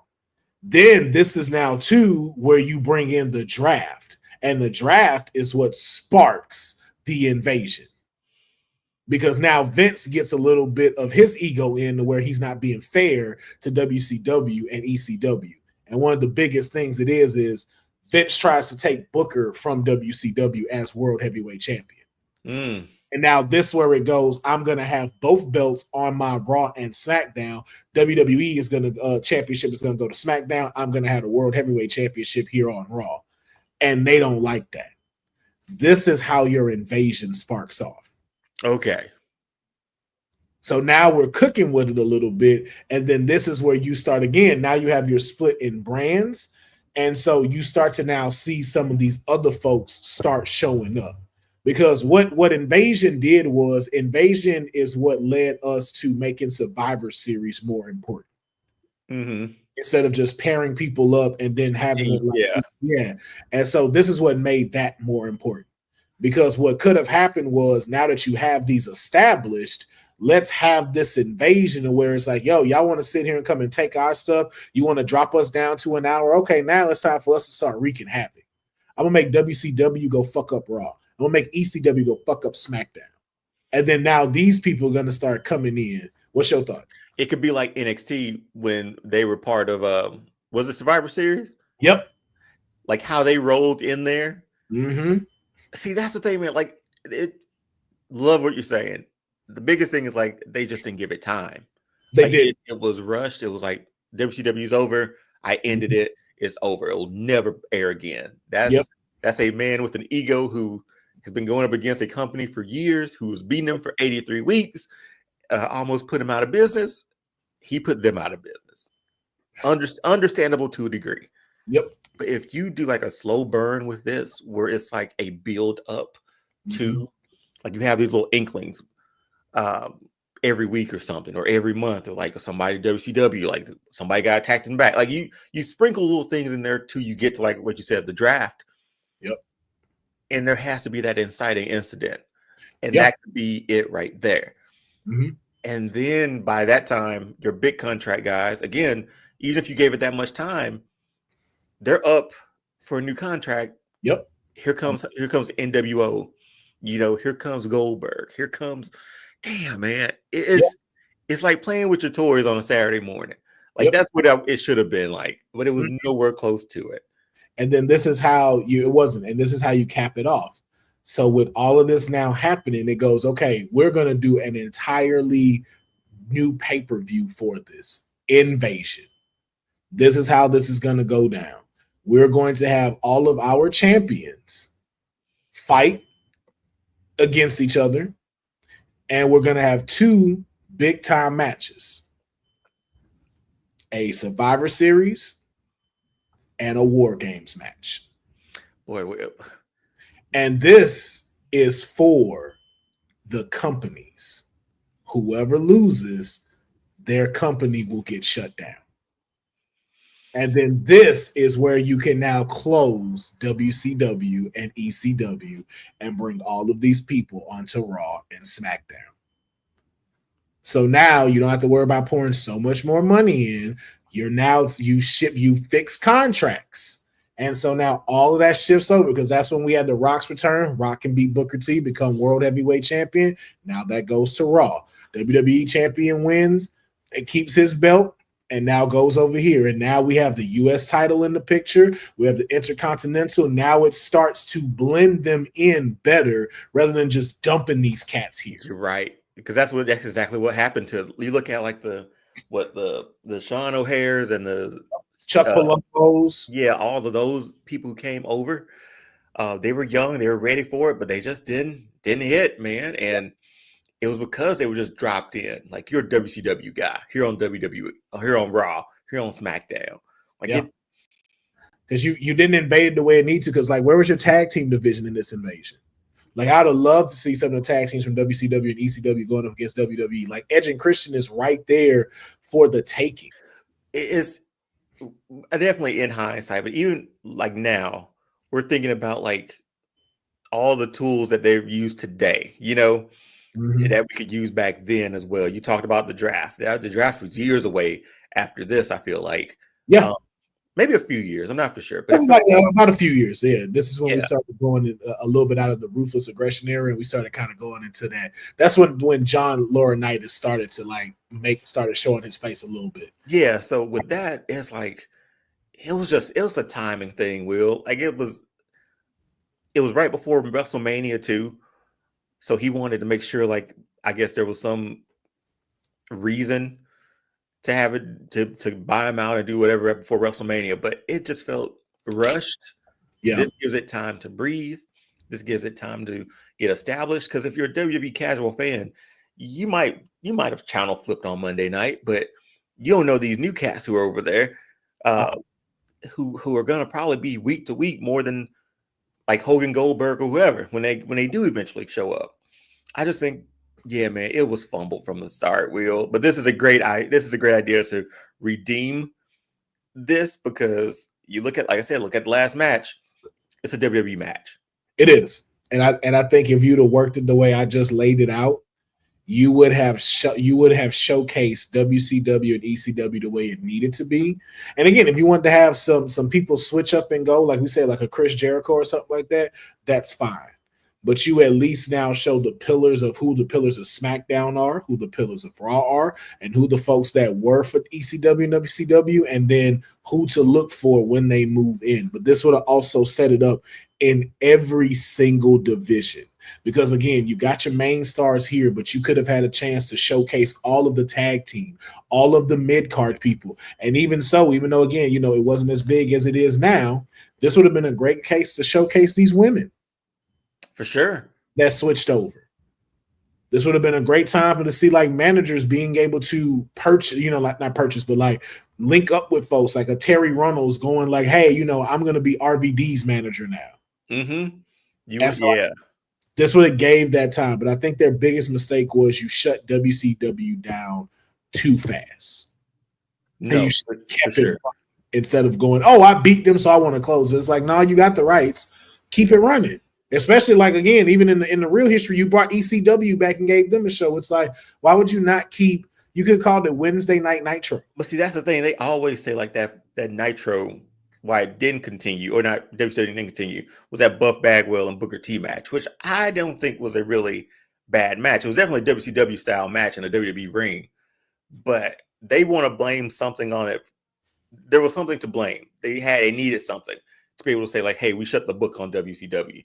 Yeah, but again, you could have redone the book and done something better, because it could have been like, hey, we're putting Shane McMahon at the helm, and again, if Eric Bischoff didn't want to stay, that's fine.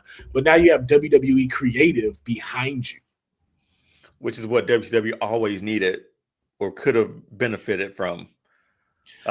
Everything you just said, all of those. New Jack, Scott Steiner, Kevin Nash. Hey, Scott Norton was really good. Scott Norton was a big man, and the ones they really dropped the ball. All the fucking luchadors, all the fact none of the luchadors were in there, man. Psychosis, man, all of them, bro. Juventud Guerrero. The fact that none of them were highlighted, that's who should have also been in there. They later brought them back and put them on mowers. Yeah. No. Just the Mexicools, was that it? Yeah. Boy. The greatest luchadors of our era. Juventud, the juice. And Psychosis with that leg drop. Bro. Like, and the fact that they were not highlighted. And you got Rey Mysterio there. You got Eddie Guerrero. You even got Dean Malenko there. The fact that we didn't have these, and again, we talked about it, like these, like where we know they're executioners in wrestling. The fact that we did not have that during the Invasion era, it was like, yo, there were dream matches there that y'all did not give us because you focused on nothing but WWE stars and the egos of the McMahons. Yeah, and that's where I think y'all messed it up. That's where it doomed. And I will say to Sage, the RoboCop saving Sting was a phenomenal moment. So we're going to move on to our final segment. I love RoboCop. I love RoboCop. I love Sting. Put them together. Hey, got Robo Sting. That's what you want, huh? That's what you want. You want RoboCop to take his mask off and then have another helmet on? That's what you're saying. Okay. We know what you want now. Hey, side note: if you haven't played that RoboCop game, Will, that was fire. No, I played the demo. That shit's fire. I'm about to replay it again. They got an expansion pack coming out now. Okay, thank God. I was just gonna ask you. I was like, y'all need to. If you haven't played the new RoboCop game, believe me when I tell you, it will redeem everything that you think bad about RoboCop from these reboots or whatever. Like, because 1 and 2 are great. 1 and 2 RoboCop were great, but this game puts you right in the middle, right after the second one, movie. And dude, the expansion pack is like the raid. So they're gonna put you in this building and you're gonna have to go up. It's like $10. I don't know if it's on sale yet, but I'm getting it. I'm about to get that. No, it is a phenomenal game. I played the demo part. I think I am gonna buy it though. Because I was always a fan of the comics, so. You feel like a tank, man. Bro, and it gives you the comic book feel of it, man. So, but we're gonna get into our final segment, and I believe it is. Okay. So we're doing a fantasy booking. Now we're huge fans of comic books and everything, and so one thing that I wanted to do that we haven't talked about, and I just thought it was cool, and again, that's why this was kind of difficult making today's episode, because I know this is also something Honey would have loved to have been a part of. But what we decided to do for fantasy booking was we decided to pick 3 comic book characters that we think would make great wrestlers in the modern day era. And we said, what we said was, what company would they be in? And what would be their finisher for their wrestling persona? Now, I'm curious to what Deonne has, because he doesn't have his notes today. So that's going to be very interesting to see. So if you like, I can go first. Please do. I'm trying to find my notes. They're kind of scattered on my phone from last night. Hold on. Yeah, go first. Oh, yeah. King Rome already said, let me slide in on this convo. Hey, man, drop it in the comments. We also want y'all to participate. Who y'all think, what comic book character would you love to see make a great wrestler in the modern era today? My first one that I had was Cyclops. I think Cyclops would be a great grappler. I think he would have some dope submissions. And my finisher for him would be the Beam of Doom. Oh. Clicks it on, that shit knock you right the fuck out. I was gonna say, you're just killing people at this point. Well, it's concussion, so that's why it's like, yo, it's your boom, and you out. 1, 2, 3. And for Cyclops, I was going to put him. I know very random, but not very random. Y'all definitely already see where this is going. He straight WWE. Oh yeah, for sure. SmackDown. Put him against Cody Rhodes at WrestleMania. Cyclops versus Cody Rhodes. I can't fault that, man. Cyclops has been on a redemption tour since X-Men '97, rightfully so. Rightfully. He's got Hands is back, bro. He is definitely back. Yeah, he's got some finish. He got some. I think mine is. Are you done? Oh, I mean, no. I was talking. We just go 1 for 1 since we got 3. We just go back and forth. So obviously, this was the obvious one for me. Put Spider-Man in there. This man cut his teeth in the wrestling ring, man. Got 3 minutes. I think from a it's hard for me not to pick Penta as an opponent for Spider-Man. Oh shit! You want to talk about I'm still thinking about like a finishing move because he's in WWE for sure. He's in WWE for sure. Especially with their growing high flyers. You got Axiom. Well, yeah, Axiom. I was probably about to call him Fraxium, but you got him and Nathan Frazier. You got Phoenix coming in. Yep. And they're masked. It works perfectly, man. Way better. I don't know. Side mission. You ever saw that old clip of like they WWE used like a Spider-Man gimmick for like an enhancement match? What was the name of Man Spider or something like that? It was the Man Spider. Yes. So now they actually have a Spider-Man in it. But no, that would be my first one. And I would want to pick one of his moves from the video game because like his finishing moves from video game are like complete finishers. He's up in the air. Yeah, don't forget too, he can take on them big guys. Oh, of course. I think I'm thinking about like the theatrics of everything. Yeah. But yes. Like sort of like a web blaster, like a web missile drop kick where he jumps up in there, web on each side, just comes down like a torpedo. Ooh, yeah, that's it. Right to the face. We're out of here, man. But Spider-Man would make a great wrestler, man. Come on. Well, I wouldn't wrestle Spider-Man no more after that. Once you see them webs hit your shoulders, you're done, man. 1, 2, 3, it's over. All right, we got Nightwing would be a death.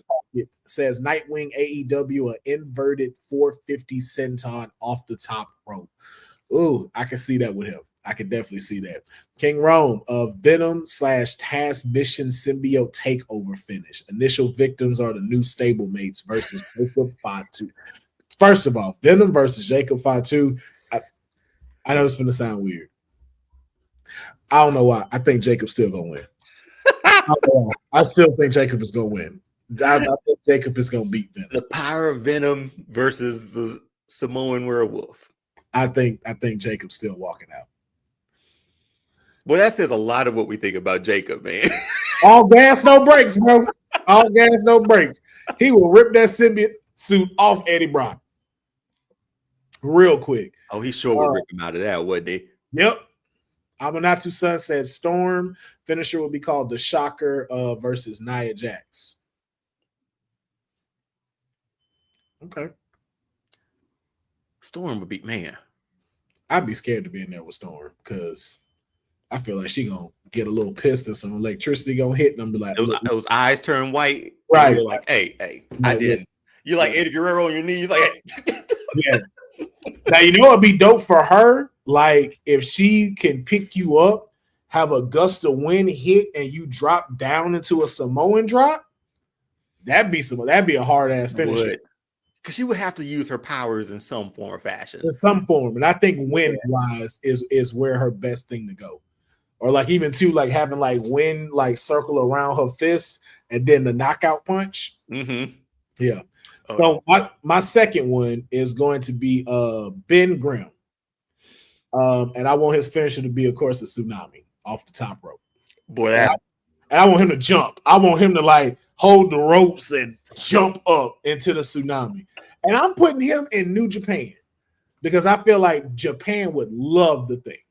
Yes, he would. I can He see would be glorified over there. the billboard. It'd be like Planet Hulk almost for him over there. Man. Yes, it would, bro. You know how many toys and comics and animes they'd make off of him, bro? That dude would be champ forever.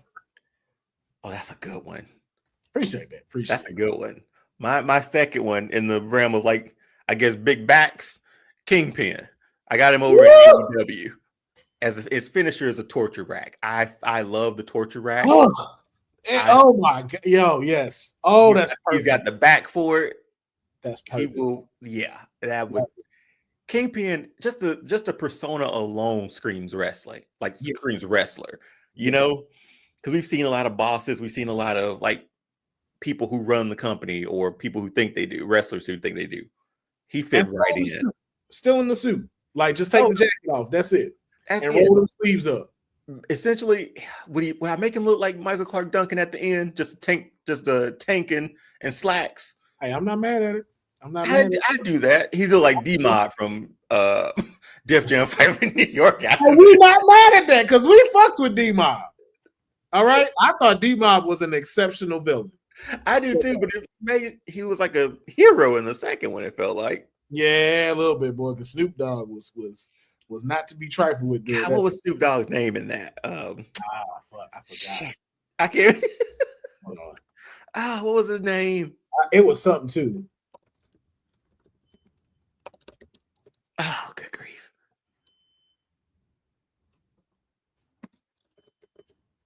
I should remember this. Crow. That was it. Yeah. Yep. And that's just what the fuck he looked like too. Hey, he wrestled in a tank top and slacks at the with suspenders. With suspenders, yeah. I was like, yep, that was him. See, we got Sage D telling us Beast finisher would be a Blanca ball attack versus Braun Strowman. I could see that. That would take anybody out. That would definitely take anybody out. I like that one. Jack's Packet says Wolverine in WWE, a berserker bomb. Think Braun Breaker's spear mixed with Monty Brown's pounce, but a fatal position Logan landed on your chest. Dude, Monty Brown doesn't get enough credit for that finisher, man. He does not. I love the pounce. Cause that motherfucker, I thought Keith Lee had a dope pounce, but Monty kills it with the pounce, bro. Yeah, it felt like Keith Lee's like always felt like a hey, you jump up, I push you sort of thing. Yeah. Monty Brown was like, none of that. I don't need that. Monty's like, no, I'm throwing you in the air myself. You ain't got nothing. And it worked well with the 6-sided ring too. Yeah, it did. It looked great in there. Yeah, it worked perfectly. My third and final one, I wanted to stick more of like not the main people. This one is gonna be an AEW. And I'm going with Judge Dredd. Who? Yeah. Oh, and I'm calling his the clothesline of justice. Clothesline from hell. Just bah! Justice. 1, 2. Oh, that's good. I am the law. No, we don't talk about that one, man. Hey, I don't give a fuck what nobody say. I like both Judge Dredd movies. Okay. The first one after, like I read the comic books after the first movie. Yeah. So I was like, oh, this would have been cool for a movie. Yes. But thankfully Carl Urban's one got us what we thought Dredd should be, which is why there hasn't been a sequel for it. Well, no one knows. I know too because it was made overseas with the independent third party company. That movie was? Yeah, if you watched it at the beginning, none of that is the major studios. I forget who made it, but all of that is overseas. That's not made in America at all. Really? Yeah. Yeah. Because I remember looking it up and I was like, yo, because I thought the same thing like you. Why haven't we gotten a sequel yet? And it was because an independent company made it. So is it declared is it like an independent film? Does it check that box? I'm not necessarily sure. Because I think I want to say yeah, because honestly, the people that distributed it was the United Kingdom. It's Entertainment Films that distributed it along with United International Pictures, and that's in South Africa.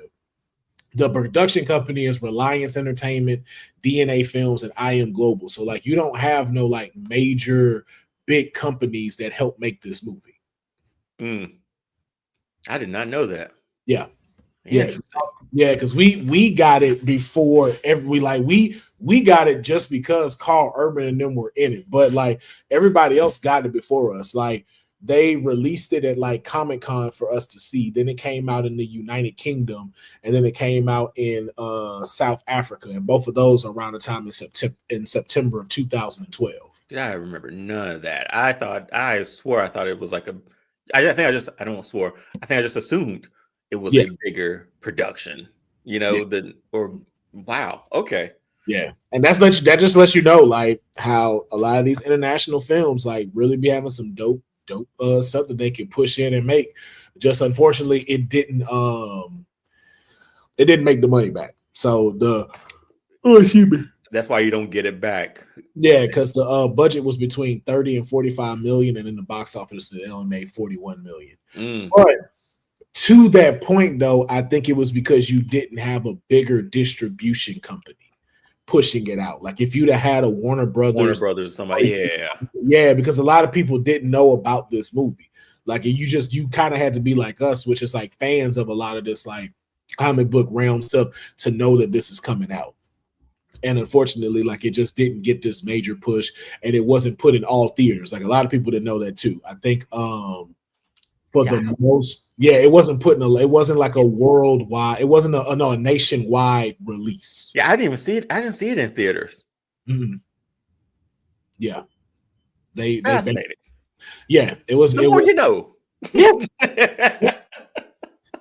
Yep, man. It's because I was trying to say, the film was first theatrically released in the UK, South Africa. Yeah, they really don't even tell us the North American. A pre-release tracking estimated the film would gross between 8 to 10 million during its opening weekend, based on the adult rating and poor reputation of the 95 adaptation. It got hurt by that. Yeah, it got hurt by that, and then it didn't come. The North American run ended in November 1st after 42 days, so they didn't even keep it in theaters that long. After 42 days, good grief. Yeah, so they completely like shitted on this because of the old Dread, and it sucks because if you watch this new Dread, it is incredible. Yeah, I mean, you can call it like a cult classic. Is that close to saying it? No, it is. It's a cult classic for us. Interesting. It failed from the start. And that's the shitty part about it. Like, if people would have got behind it money-wise, I think it could have been a real success. And it just kind of sucks that happened. So I did a movie from like 15 years ago. Hurt. I am the law. I think I got one more, right? Yeah. We got my bad. Again, I went bad guy again. I went Craven. Nice. And I had a move similar, but I had a spear sort of deal, but I like this pounce deal a lot better. Yeah. So I'm changing that to the pounce. And man, where am I putting him? Like I'm making like you're gonna like this. The new ruler of NXT. I ain't mad at that actually. I think that'd be dope. Him versus the ruler. Ooh, that's meat. Craven versus Oba. It's meat. That's gonna be the whole name of the pay-per-view. Jeez, so good, man. Before we get out of here, let me see some other ones that they said. Karnak, New Japan, the pressure point punch. I like that. The Hulk, of course, his finisher would be the clothesline from Hell in WWE. I could see that. Honestly, now you know what I could see. I could see for Hulk, the Hulk smash like behind the ears, like the pow, and that shit knock you out. Like I could see that for the Hulk. Iron Man and War Machine tag team finisher, the 3KD, a 3D from 30 feet in the sky. Lord have mercy. You trying to hit people. That's what you trying to do. Gotta hit the folks. You are trying to have people not do another match. Is what you saying. They're like, we're not taking this move again, man. We're never taking this move again. Lord, yeah, like I ain't doing this no more. Honestly though, anything 30 feet in the air from them would be dope. Like even the Tower of London from 30 feet in the air with the jetpacks on would be fire as fuck. But that 3D just holds them, shoo, and they thrusters bring them down. Oh yeah, it's over. It's over. Oh my, yeah. Marvel, we need a wrestling game with these characters. Now that we say this, we let's work this out. Let's work this out, man. But ladies and gentlemen, that is going to wrap up our episode of the Kayfabe Podcast. Like I said, we want to make sure we keep Deonne on his schedule, and I want to make sure I stick to our time limits and here. So and we did good, man. We under. Yeah, I got a little more time if you need it.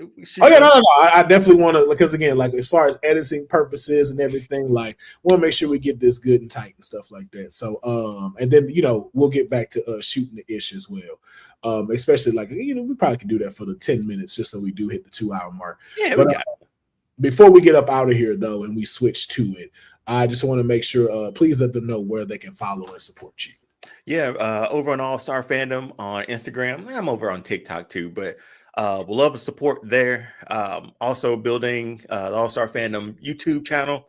We'll love your support over there as well. Some really fun content we're putting together now. I've been MIA on our Daredevil reviews, so Doc, my friend, our partner in this, along with Jen. She's our nerd weekwa. I can never say that, man. My southern accent and everything comes out, but they're holding it down on those reviews, doing a great job on that. Some other stuff hopefully coming up in March. Look out on Instagram too, because weekly I'm going to be putting out these sort of great moments in fandom. Just little things where like the positivity and taking all the toxicity out of fandoms and highlighting those great moments. The last one we just highlighted was when Black Panther released, how underprivileged kids got an opportunity to go to the movies free of charge. So those good moments in our fandom and the stuff that we love. There's more positive than negatives. So we're just highlighting that every week over on Instagram, little 40-second clip. But yeah, we'll love your support if you're watching this over on YouTube and over on Instagram. So yeah, and obviously support the Kayfabe Podcast too. This has been a fun project. What week are we in? 10 episodes deep now? So 10 episodes deep, man. A total of the entire series, I think we're at 40. So it's going. With this is considered. I consider this for the show season 2. Perfect. Yeah. So it's like season 1 / season 2 if you can fan. Yeah. So, but of course, you can find your councilman at Will Pharaoh, PHARAOH, on all social medias. That is X, Instagram, TikTok, and Twitter. I already said Twitter. Facebook as well. Like I'm really shaping up my Facebook. And shout out to everybody that's been on Facebook. Y'all have completely blown my page up.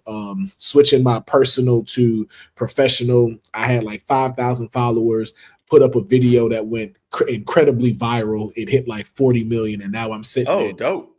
Yeah, appreciate that. Now I'm sitting at 62,000 followers. So thank you so much for all of you that are supporting over there, and then as well too. Please support the YouTube, just as well as to Deonne's point.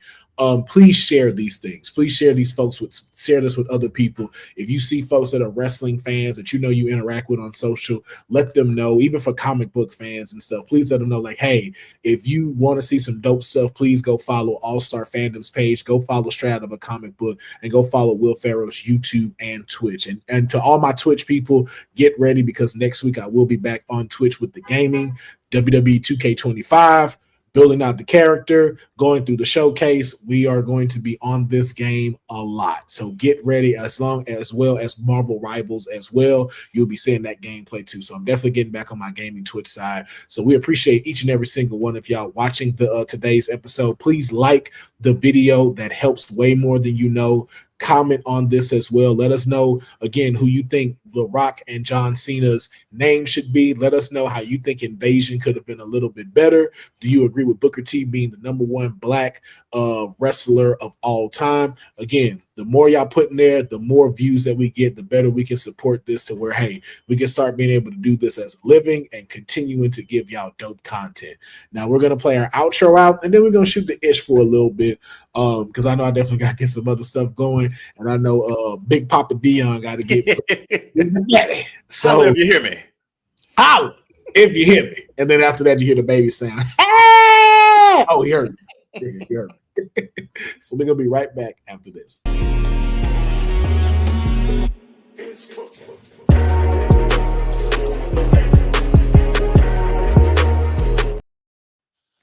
All right, we shooting the ish, man. So are you caught up with Daredevil? Dude, I'm not.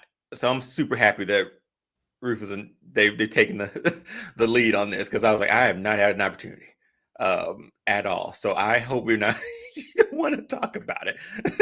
I'm gonna say this. I did not plan to be traumatized by watching the show. I was not. It's hit that hard. It hit that hard, and we only 3 episodes in.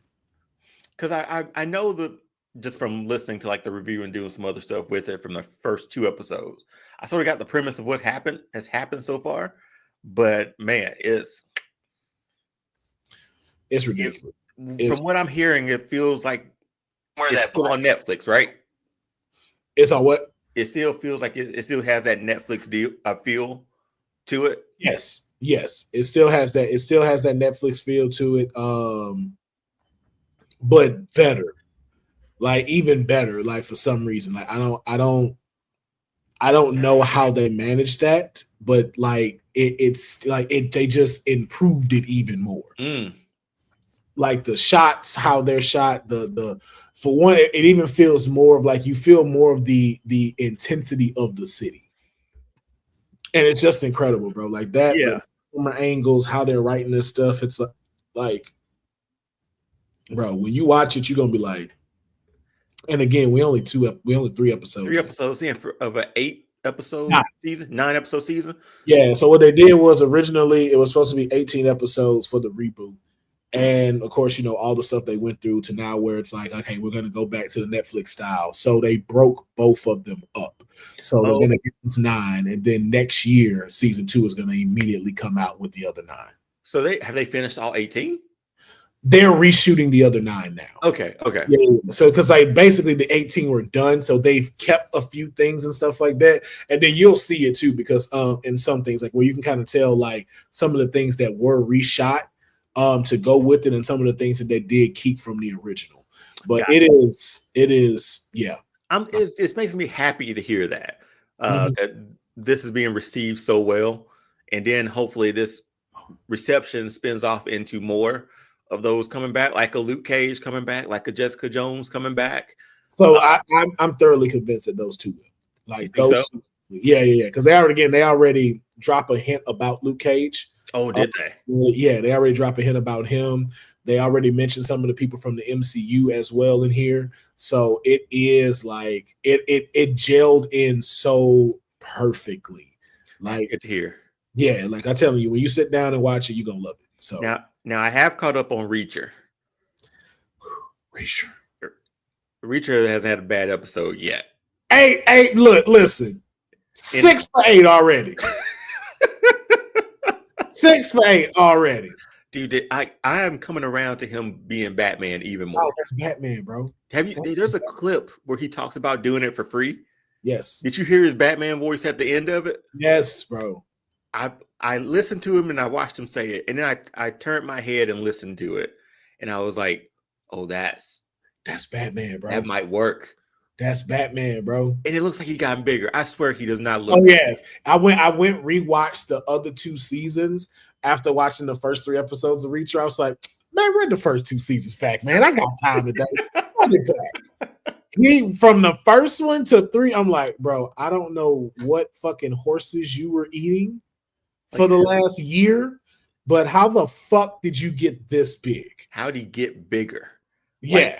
That's what, and again, if you're telling me that's gonna be the stature of our Batman, come on, man. I don't know who you're gonna pick now. Like, who's this DCU Batman?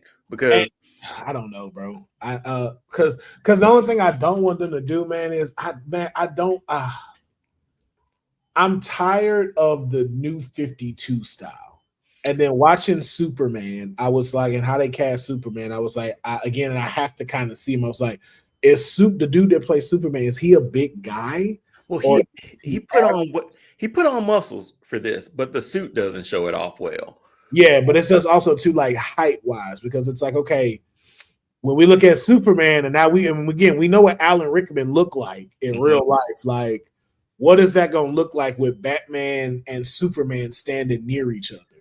And I just hope they don't try to go the route of like, okay, well, we need to pick a more slender, athletic looking Batman. And I'm like, I don't want that.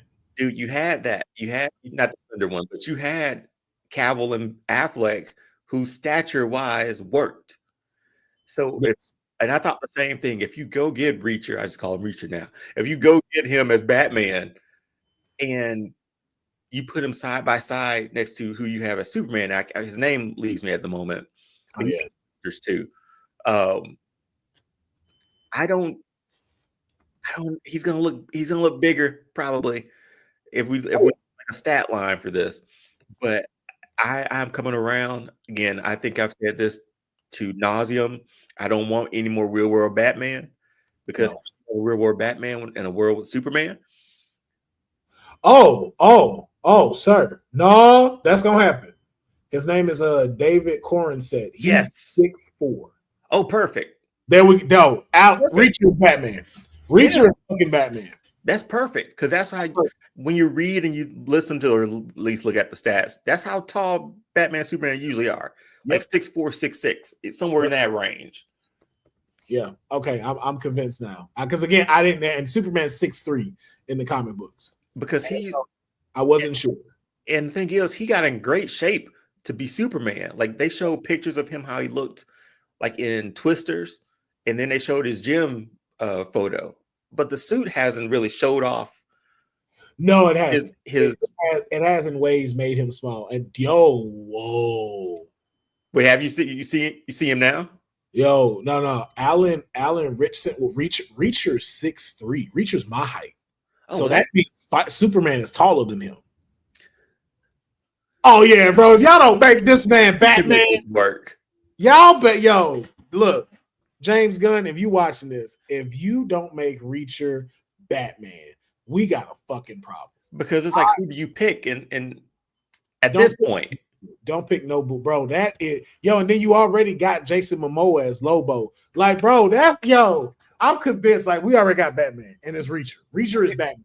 But see, that's the thing too. Like, DC has always been like their superheroes and villains have always been like God level stature. You know what I mean? Like your Trinity, Superman, Wonder Woman, and Batman are like gods essentially. Make them look as so. And I think that's what they get in the wars. And the cool thing about it is that even some of these villains ain't got to necessarily be actors. Like a lot, like if you look at Superman, Brainiac can low key be CGI and just get a dope dude to voice act him. Same thing with Doomsday, like you did in Justice League. There are quite a few villains in here where you don't necessarily have to cast real people, especially considering whatever team up they do, because their team ups have to be like massive. Like we know, again, we said we beat this to death. As it feels like, but if you copied Marvel, no DC fan would have mind. Nope, not at all. Because it's essentially the same story. Yeah. Because again, the CGI point, like Bane, CGI, Killer Croc, CGI, Dr. Cyber, CGI. Penguin you can cast as a regular person. Like when you get to the Batman ones, that's where you can kind of like Clayface. It's Clayface, CGI. Also too, man, we had a dope one for what's his face? Dang, what is his face? Slade. Because I don't want to Deathstroke, right? Yeah. I said Dean from Supernatural should play Deathstroke. You know what? Sit with a little bit. I'm not mad at that. I can see it. I'm not mad at that. I said either that or Two-Face. I think he'd make an incredible Two-Face. Oof. Oh, I can see him as both now. Yeah. Like I've got him in the suit, got him with the goatee for Deathstroke. Yep. Eye patch. I'm not mad at it, man. Yeah. Because now we're playing with like DC, we don't know where that casting sort of lies now. Like we don't know who they'll go after for a Wonder Woman now, you know? Because I even think Gal Gadot at the time, we was like, for real? But then we saw her, we were like, okay, we are good. Oh, really? No? was not fucking with that, bro. Okay, her introduction in BVS was the best. It was no. One of the best moments. How they rolled out Wonder Woman, I thought was great, and I thought because of the rollout, she should have been the Iron Man of DC. She should have been the anchor of that whole thing. I think it would have tied it in. I just was not convinced of Gal Gadot as Wonder Woman. Did you not like the first movie? I like the first movie. I just don't like her. I don't like the accent. I didn't like I get what they were going for, but I'm like, yo, that's not the Wonder Woman I'm used to. And they changed, like, at least I read this, is that everybody, because of her accent, a lot of like the women in Themyscira sort of leaned into how she talked. Mm-hmm. So I didn't like that. I get it. But yeah, I have to find Ares. I'm okay, like, so okay, it's not great. Kal-El, no, yeah, it wasn't great. Right. But when you said we will stop the war. But when she was in action mode, that was Wonder Woman that we imagined. That No Man's Land is. It was, but masterpiece. That's writing and shot. That didn't really necessarily have to do with the actress. You're right. Even her fight scene when she went into that building and tore the boys up. Because I would have taken Jessica Biel to be Wonder Woman before I took Gal Gadot. You know who this is probably right at the beginning of DCU. Remember the movie John Carter? Mm-hmm. You remember the woman in that movie? Don't make me into a liar, sir. If you look at her, even in that movie, she looked like she could have been a solid Wonder Woman. Wait, which one? Did she have hair? Oh, you talking about the lady from X-Men Origins, Wolverine, his chick. Was that her? That's her. Yeah, she was in that movie too. Yeah, okay. Because you talking about the one with the black hair, right? Yeah. Yeah, Lynn Collins. Yes, that's yeah. No, she was Wolverine's girlfriend. Yeah, if you go back and look at her in like John Carter, no, she'd have made a great Wonder Woman. I liked her because she was in True Blood. That's one of our True Blood actresses right there. Gotcha. Yeah, she even like just look at her in John Carter. I was like, okay, that she would have been a dope Wonder Woman. But that's been years for now, and they're going younger. So yeah, I would have definitely took her as Wonder Woman again, and that's why I just like I get y'all were trying to go for the international route as far as because like being like from Themyscira and stuff like that. So it's like again, I get what you were going for. I'm not mad about it, but it's just like I think like especially from what even they said to the point of, and just so y'all know, this is the woman Carter. To the point of what they'd even said in the movie, they speak several different languages. So it's like, yo, why couldn't she have like a straight regular accent? It's true. Her linguistics should have been more on point. If you're saying they know all these languages, then her linguistics should have been well on point when she's talking to these people. Yeah, I keep trying to think like how she sounded. We have to fight Ares. Okay, she sounded better in the worst movie, Wonder Woman 82. Yeah, she sounded better in that. 84. Yeah, sorry, I've only seen it one time. I watched it on Christmas when it released. Never had the desire to watch it ever again. Likewise, never went back. But because nothing made sense in that movie. But no, it was like that's the only time she sounded better. Even if you watch like the Justice League one, even the extended one, she doesn't. Yeah, it's some brutal lines in there for her. But overall casting for that DC EU, whatever you want to call it, yeah, they were solid, man. Ray Fisher as Cyborg was a dope character, and the fact they cut all of his story out was the worst. That was ass. Because who else I saw? I know she's not a big enough star to do it, but what's her face from Thor? His homegirl, the black with the black Lady Sif. Yeah, she could have been Wonder Woman. Yeah, she could have been a dope Wonder Woman. But again, I know she may not have the biggest star power to pull in box office like they want to. But that's the thing, Will. I don't think you need that because the thing that sells it is Wonder Woman. Right. Like, that logo sells it. You have DC has the 3 most recognizable superheroes in the world. That's and the have whole not truth. been able to do anything with them. I said on Twitter last time, like it was like the biggest villain or greatest villain ever. I put WB because they've been terrorizing Batman and Superman for decades. Yes. Even too, like I know y'all. Cocaine had a trip. This one even still kind of this was still kind of a trip. But the chick from How I Met Your Mother, who's also in Avengers, Nick Fury's side, Kobe Smolder, I think. Yeah, that's her name. Yeah, she could have been Wonder Woman. Yeah, I think we're great picks, man. But I think they're gonna go obviously younger direction. Yeah, I can see them going a little bit at this point now. And I feel like they're trying to go a little bit more exotic too. Still, I think they're gonna still try to fall into that realm of exotic. Man, just give me a solid Wonder Woman day to day. You know, they're gonna hire Ana de Armas as Wonder Woman. Is that who I think it is? The chick that's in the new ballerina movie, the new John Wick. They probably gonna cast her. They're probably gonna cast her as the okay. Well, I gotta ask you this: the Superman movie that's coming out within how many? 3 months? 4 months? What April? 2 May? months? 4 months. 4 months. Do you think this movie makes or break DC? Like, if it doesn't go, if they don't hit it out the park, are we done with that? If they don't land it. So the thing is with this is what is the direction of what we're trying to do? So I think that's still the biggest thing James Gunn still has not answered. Because with Marvel, we knew what Marvel was trying to do. Marvel is trying to get to Avengers. Exactly. Okay.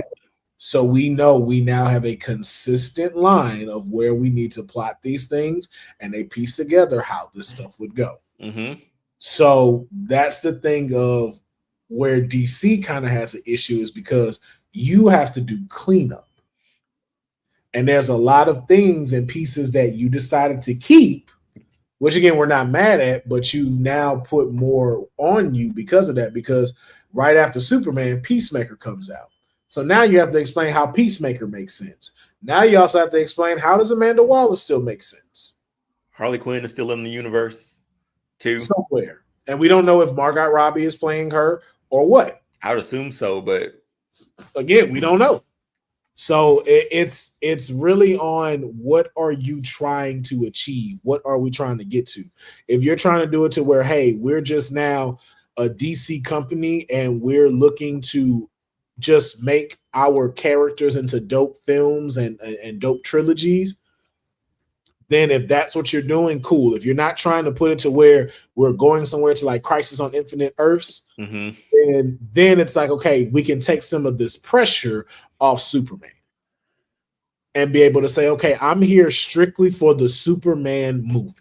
Yeah. But if you're getting it to where it's like, hey, I'm trying to tie this into everything else, it's like, this is where you start to come to where we're going to hit an issue. Mm-hmm. Because people are going to be like, why is he here when, why are we having a new Superman when Harley Quinn is the same person from the last generation or whatever? And you've established that you have other people that's going to be in here, like Mr. Terrific, Hawk Girl, and Green Lantern. So now we know lanterns exist.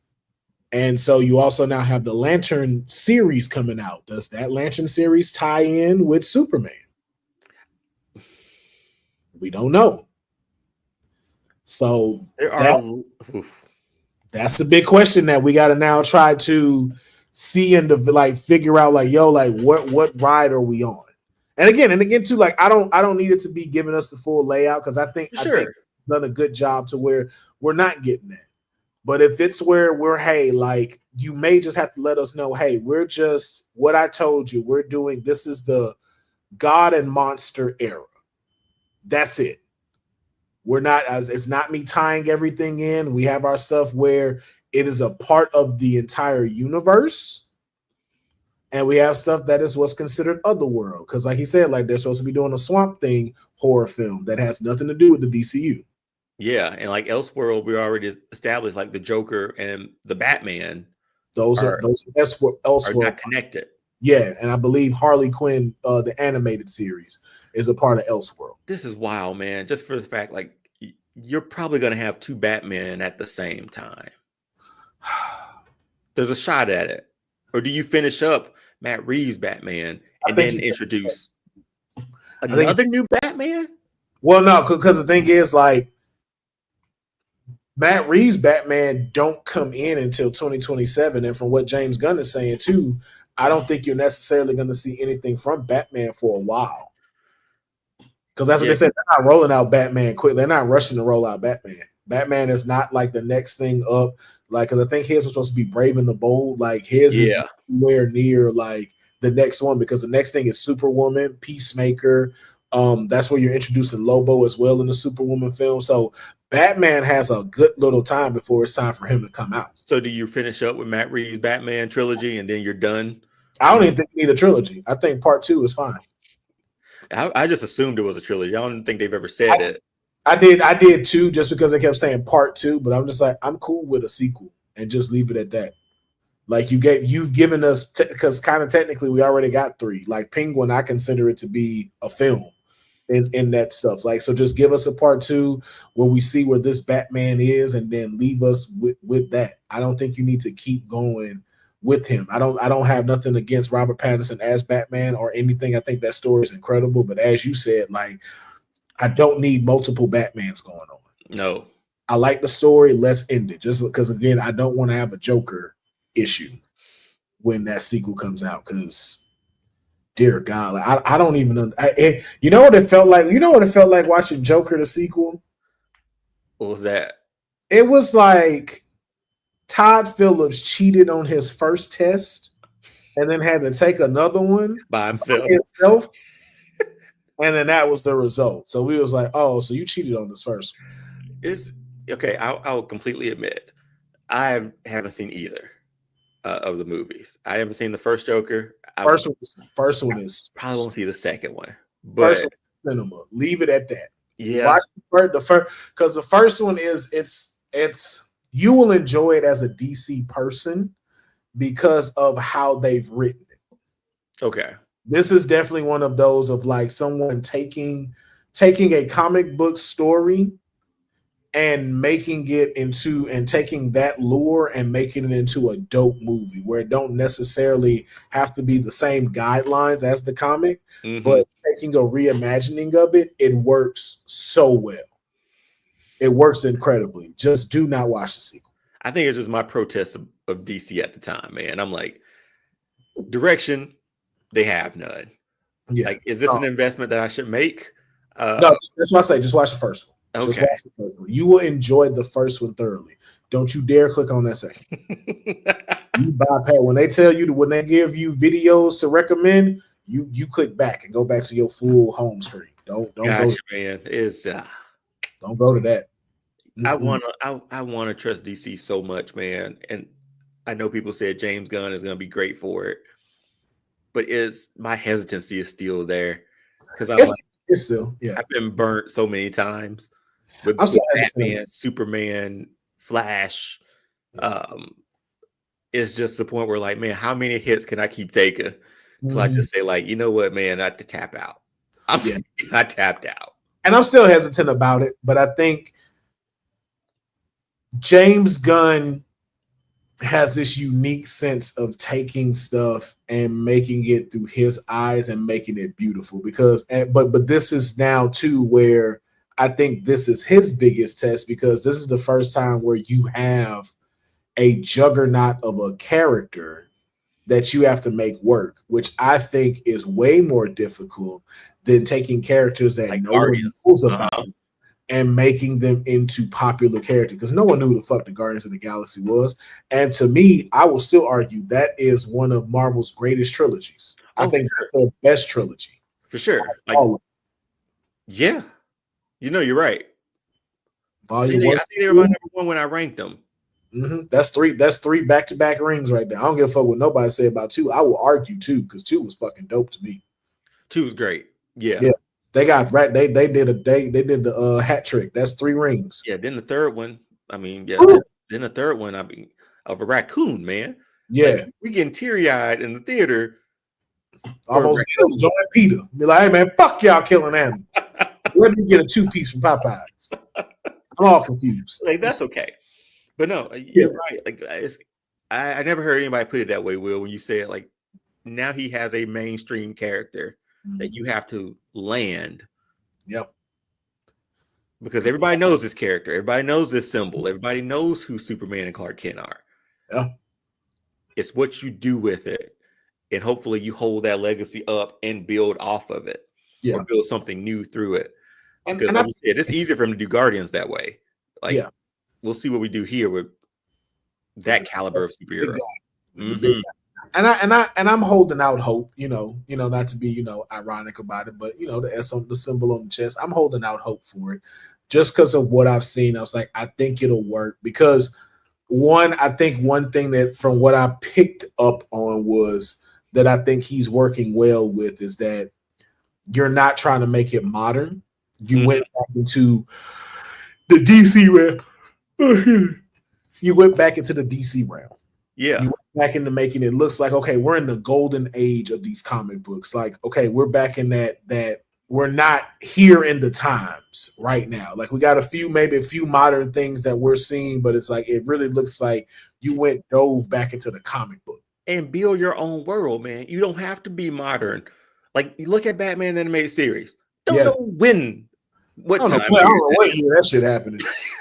But it feels timeless, right? It feels timeless. That's the only thing I was kind of pissed about with the Cape Crusader because they kind of did let us know where we were at wise with Batman. I was like, see, y'all fucked up with that. You should have stuck like the animated series and stuck where it was at. It's just timeless, man. The technology is there, but yet there's a landline phone.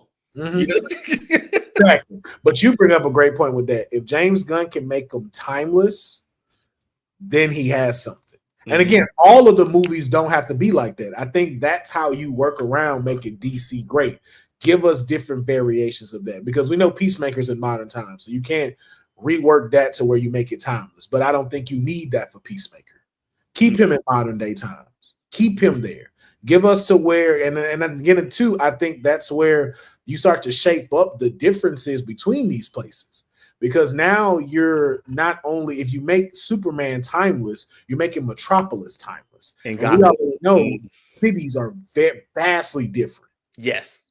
So if you start giving the cities personalities like that, like, yo, when you come to Metropolis, it's a timeless city. No, you're right. It's completely different. When you go to what's Flash's? Central City, isn't Central City, yeah. Coastal City, something completely different. Then you had your regular stuff. Like, if you're in fucking Philadelphia, like Peacemaker, I don't know if he's in Philadelphia, but like in those parts, it's cool. You don't have to really name the city itself, but it's okay for it to be modern. Like when Waller comes out, Waller can be modern time.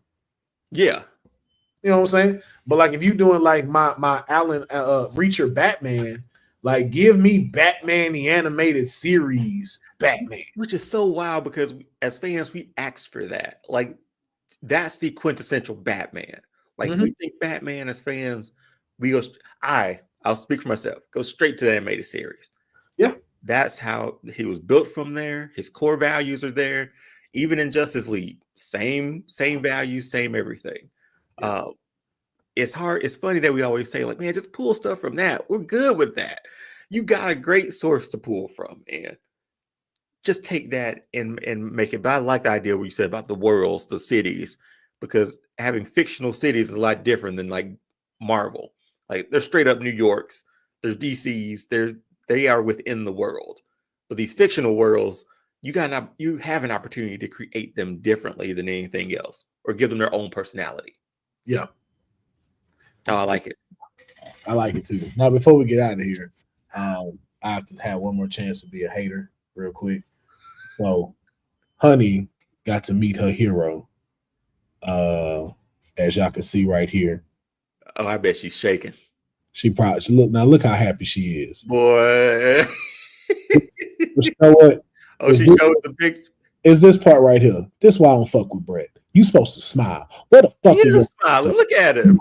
Show your teeth, nigga. Show your motherfucking teeth. You be happy. Boy, Look at Honey me. is so I don't happy. trust niggas that smile without their teeth. I ain't never trust a dude that go, you up to something. You up to something.